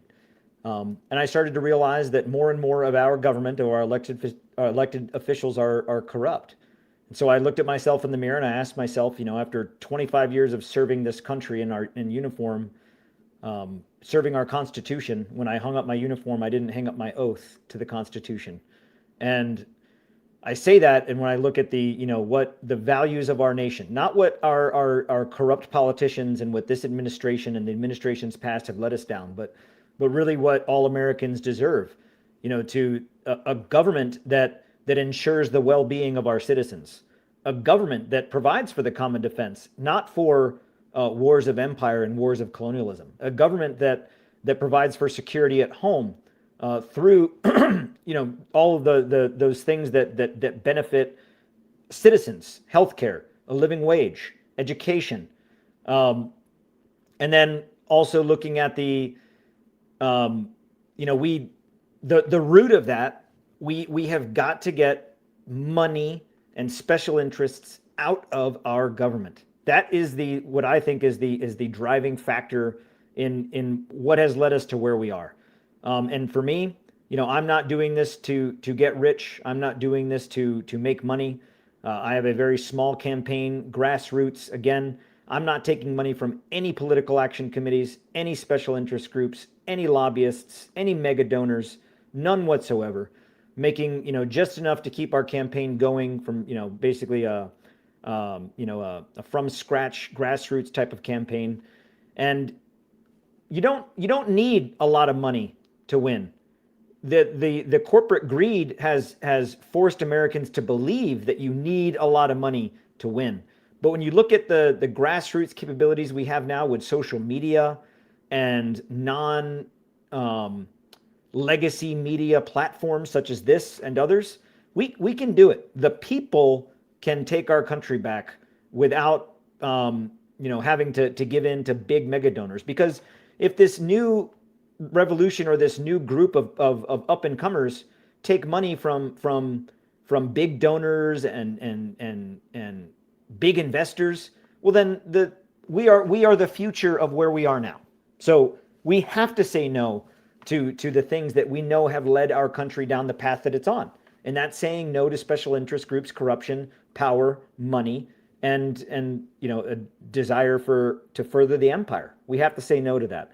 And that's why I'm running, because I want to be a part of, I have no fantasy to think that if we win some seats come 2026 in the midterms, that's just going to bring everything else down. No, it's just one small step, but we have to make those steps to make change. And here's what I tell people is that right now, come the midterms, out of the U.S. House of Representatives, out of the whole House, if we were to get 5 candidates, 5 that are independent or Green Party, 5 that aren't Democrat or Republican, just 5, we break the gridlock of this Democrat-Republican power over our system, to where now we have the grassroots, the budding of another wing, another branch, so to speak, to fight the duopoly of the Democrat and Republican Party. Imagine if in the last War Powers resolution for Venezuela specifically, when it was 50-50 in the House, and the vice president, as the vote that breaks a stalemate in the House, had to come in and vote. Really, you're just giving it to the Republican Party. Imagine if we had a third party or a caucus of third party, non-Democrat Republican Party caucus to vote, the power that would have back to the people. And it has to start somewhere. And that's a really good place to start. And all it takes is 5. If we can make that change in the midterm elections, then by the presidential election, the changes we can make within the House and the Senate, it's pretty impressive. And we can do it. And we can do it starting this midterms. Yeah, I strongly agree with what you're saying there. Just getting even just 1 or 2 in would just be such a transformative thing to have happen, because they'd be out there, they'd have a voice in Congress, on the floor. The media, the corporate media would have to cover them despite itself because of the controversy of just having people out there calling out the leadership, the whole thing, as corrupt. So I think that's something that can give people hope, an idea of, it doesn't have to be this big, they have to win everything and change the president and do this to make a difference. And people are ready for it in general. All right. I think this has been a great conversation. I'm going to ask each of you to, if you have just a little closing remark, and talk about where people can find you and what they can do if they want to help. Let's start with Andy. Yeah, so gogreen2026.com is our website. We are the biggest thing that people can do to help right now. If you're in the state of Maryland, please donate. Donations are matched up to 8 times. And if we are able to get the public matching funds, we would need to get 1,500 donors and $120,000. If we were able to get that, we would get 6 to 8 times that back from the state in August, which would mean that we would have $800,000 or so going into the general election. That would allow us to buy TV ads. That would allow us to buy billboards. That would get us into the debates. And that would really allow us to fundamentally change the way the politics work here.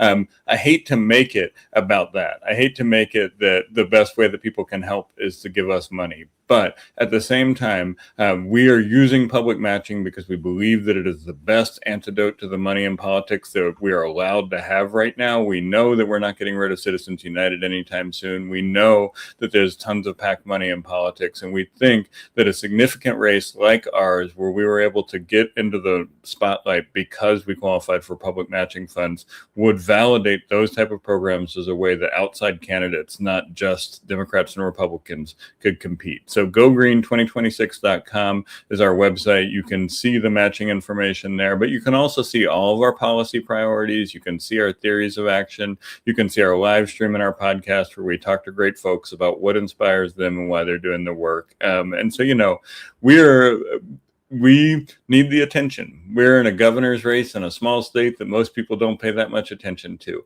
And so if folks don't have the ability to donate, check out our social media. Almost all of them are at gogreen2026.com. Check out our YouTube page. Share that stuff and let folks know, hey, there's something interesting happening in Maryland and folks should tune in because it's part of the process of breaking down this two-party system and building something that is the government we deserve for the people. Nice. All right. Justin. Yeah, thanks. Thanks for having me on, you guys. Even if one of us breaks through, I think it would just completely change the narrative, right? On what's possible. Like Andy talks about, like stretching people's imagination on what's possible. I think people have grown accustomed to settling for less, and it doesn't have to be that way. So, you can go to Justin for Congress. It's the number 4, like the congressional district that I'm running in. So justinforcongress.com. Donations are great. We take endorsements from everyday people. I think one of the things that's tied to this is obviously thank you for having us on, because independent media like this is very important. We don't get the attention from the traditional mainstream media, and the traditional like nonprofit structure is very tied to the two-party system as well. So that's something that doesn't often get talked about. So getting like endorsements from these big nonprofits that have money ties to the two major parties, that's also another hurdle to overcome. But it's possible. It's definitely possible. Again, I just want to really reinforce the solidarity idea. And so often people will vote based on how they think other people are going to vote. And I really want people to just take ownership of their own vote and not give that away. That you have the power, and you're giving. I'm at a loss for the word I'm looking for, but you know what I'm saying. You need to own your vote. Got people thinking they don't want to waste their vote, or One thing that about the times we're in is that it's not like it can get so much worse, right? I think that's very much the time we're in, right? Yes, I think the time is right, and people are going to have to take a little bit of a leap of faith, but I think it's only a logical way. I think the Green Party is sort of inevitable. Corporate PACs have become toxic to be even associated with corporate PACs like AIPAC and stuff like that. Eventually the corporate parties themselves are going to be too toxic to be associated with. So I do think this movement is inevitable, but the sooner the better, because real lives are depending on it. The planet's welfare is depending on it. So the time is now, and there is some urgency. Excellent. Yeah, I like that.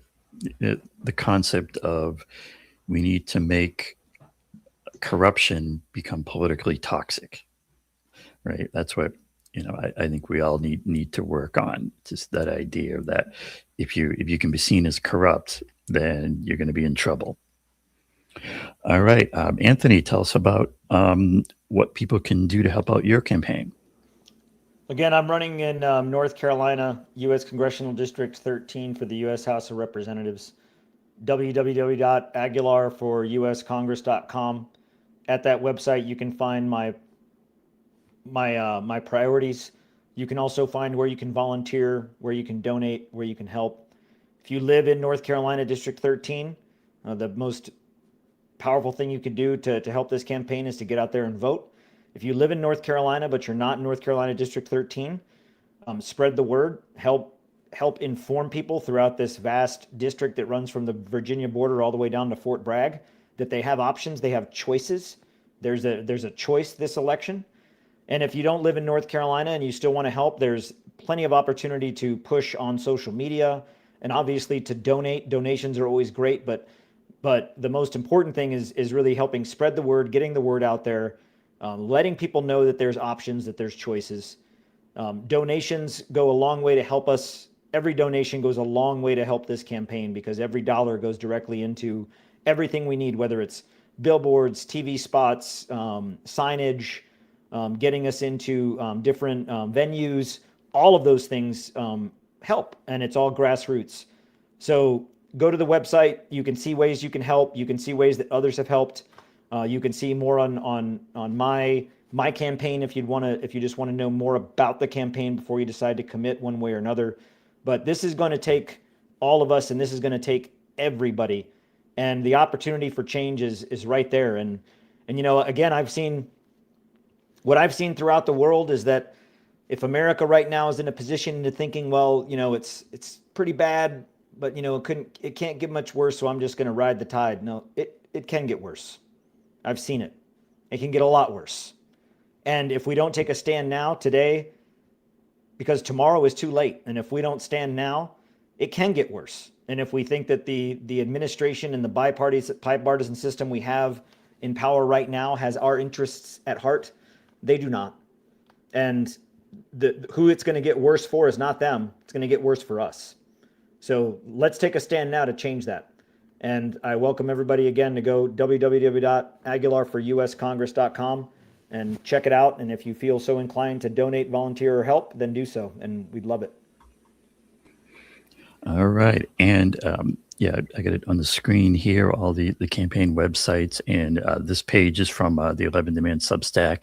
I put the link in the chat, or you can get to it pretty easily through 11demands.org.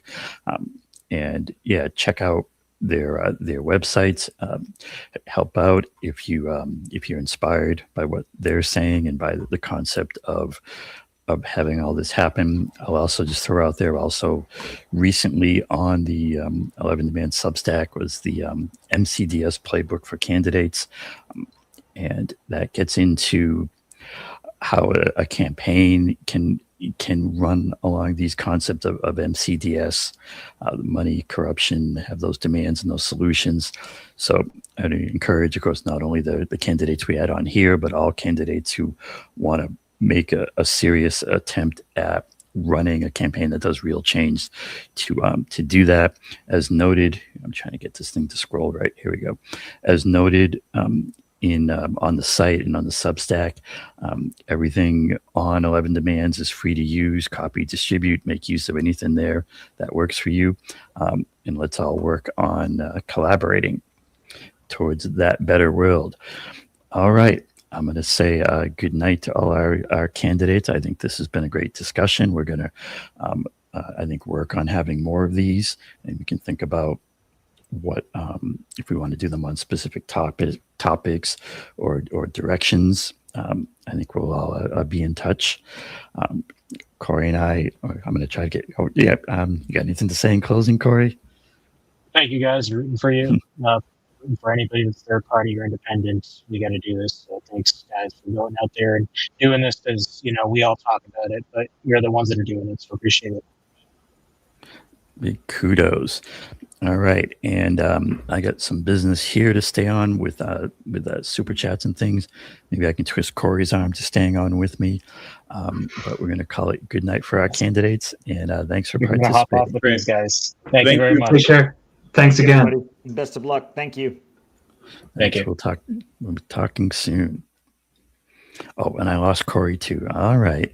That's fine. All right. So, like I said, the other thing I would mention is, if you're interested in these things, is to get on people's, to get on the, the mailing lists of these campaigns and get in touch with them so they can stay in touch with you. Also, you want to be on, of course, the Sabby Sabs Substack, and as well as the 11 Demands Substack. You're not going to get too much traffic from 11 Demands, just the good stuff, I'll say, with articles like I've been showing here. But do catch that at 11demands.org, and we'll be having lots more conversations like this. Now, we do have built up here some of these super chats that go back a ways. So some of them will be for these previous stories. Like we had stories on Iran, on the Kirk shooter, on we have Israel, and we had the Israel bill. Let's see what we got here in the queue. Well, we'll start off with a new member. Thanks. Shout out to KE for becoming a new member on YouTube. Thanks for the super chat, Ira. It says, speaking of billionaires, Larry Ellison is about to lay off 30,000 people from Oracle. Oracle recently reported record profits. Isn't that the way it goes? And, it's not like this. This stuff is secret, or it shouldn't even be surprising anymore. They make it obvious. So, we have some ways to work on this and things we can be doing about it. And so it's kind of up to us to work on doing something about it. All right, more chats. Thanks, Mountain Star Studio. It says, recommending add AD fleet files for funny cartoons. All right. And shout out to Marlon Wells, I think, talking about the Kirk shooting and the idea, was it a deep state hit? I guess the one thing I'll say about the whole Kirk Tyler Robinson is I'll put it this way. I wish, I'm still waiting to see Tyler Robinson or his counsel come out and just say that he didn't do it. So I'll just put that out there. I'll be more inclined to have more questions about it. There are lots of questions anyways, but I would like to see that. And when the accused person doesn't come out, stand up and say, I didn't do it, I don't know. Personally, it makes me kind of think they did it, but we'll see.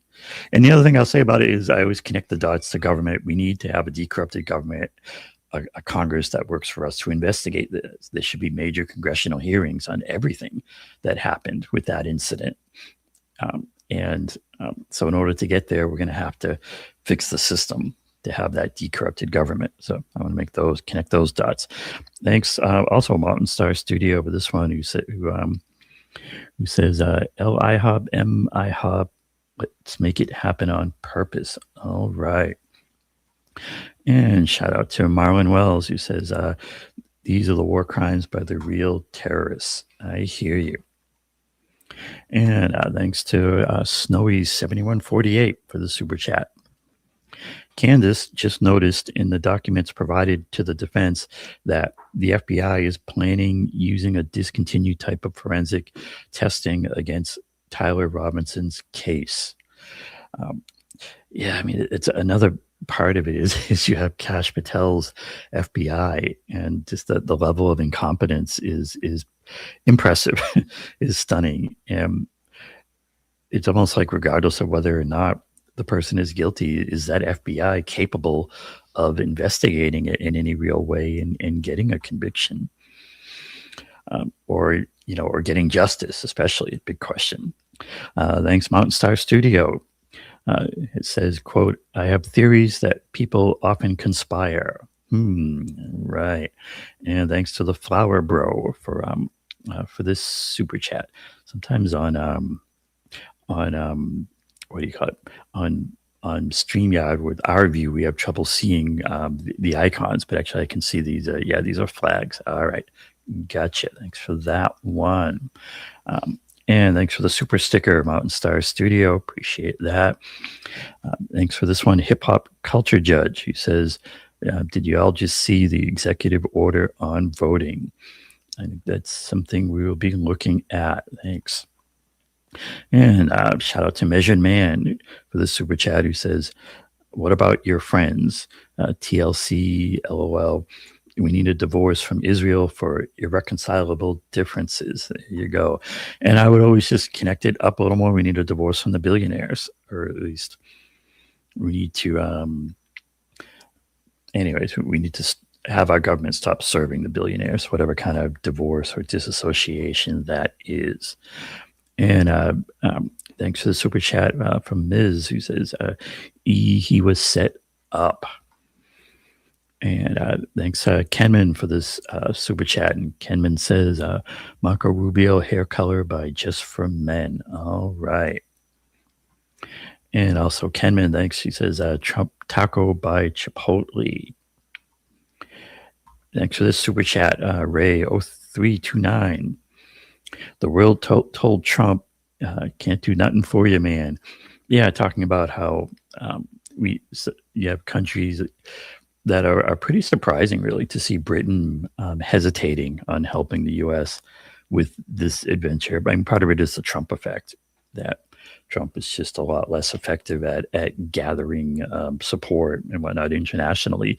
But even so, see Britain and these other countries, and it does these other countries not just going along. And it does show there are differences, there are fissures in these coalitions. There are differences and fissures between the billionaires and infighting and coalitions and different interests of billionaires.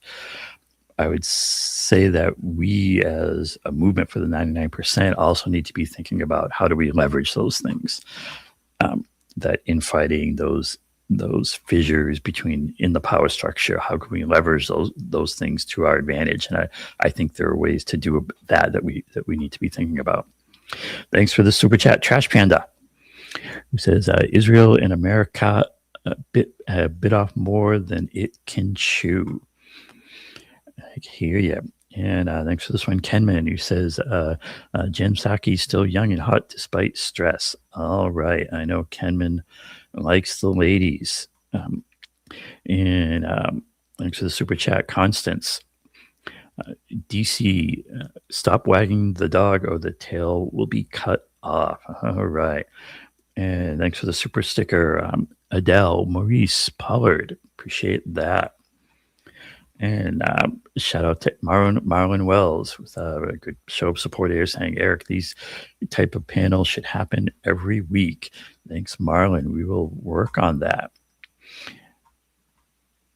And Marlon, thanks as well, who says an independent party is absolutely necessary right now. Getting people to register as such is also a must. I think more people will gravitate to it. Yeah, that is another thing that people can do. It's probably a pretty low bar, but I would say make sure that you're registered as independent or green, and make sure you don't have an old registration just sitting out there for the Democratic or Republican parties. They'll try to coerce you and say, well, you want to be able to vote in their primaries. And I'm usually not big on the whole boycotting voting or why you don't vote. I think people should vote, especially things like ballot measures and voting for the good candidates.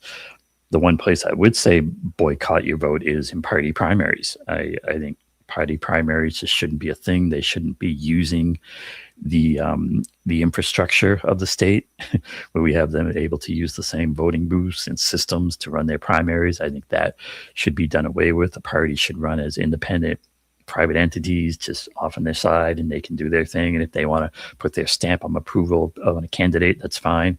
I think we as voters who are kind of woke to the way the system works and the corruption of these parties definitely want to be boycotting the parties. And that means, not voting in their primaries and not being registered with them.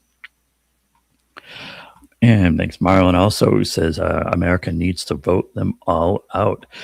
Yeah, I mean, I think every member of Congress right now really should be replaced by one that meets our demands. Let's put it that way. And when you have a good set of demands, you have a good yardstick for measuring candidates. There's on the site, there's an 11-demand strategy that gets into that. Shout out to Darius for the super sticker. Appreciate that. And thanks for this super chat from Ms. Chedner, who says, Israel controls the USA through primary fraud. Blackmail bribery can't get you reelected. Primaries are the only elections that matter. If we ban the secret ballot in primaries, you fix the countries. It's an interesting theory, and thanks for the super chat, and also thanks to it's meme. Oh, I got it. It's from It's Me, I'm Just Saying. It took me a second, but I got that one. But thanks for the super sticker. Definitely appreciate that. And I'm just going to see what we got here in closing out here on the Rumble. There's one. Thanks for the Rumble rant from Ardeen W., who says, war profiteers should be in jail along with the people selling the wars, and war cheerleaders should be forced to enlist. I hear you. That's a good sentiment. And, it's one of the ways we get there is by fixing the government, rooting out that corruption so then these things can be investigated and enforced. It is one of the key things on the 11 demands is to investigate and prosecute corruption at all levels. And if you're doing that, if you have a decorrupted government that does that, then, you do have a chance, fairly and justly, of holding people accountable for the things that they've done. And for some of these, people, that can mean jail terms, because that's the extent of which they've done damage to the society. It would be justice. And that's a good thing to demand, right? Demand justice, demand peace. All right. I'm going to leave it at that. I think we've got our super chats and super stickers read out. In closing, do check out the old 11demands.org for that stuff. I will encourage everyone watching and candidates as well. Consider joining the 11 Demands Collective. Actually, let me bring that up while I'm here. While I got you here, there is,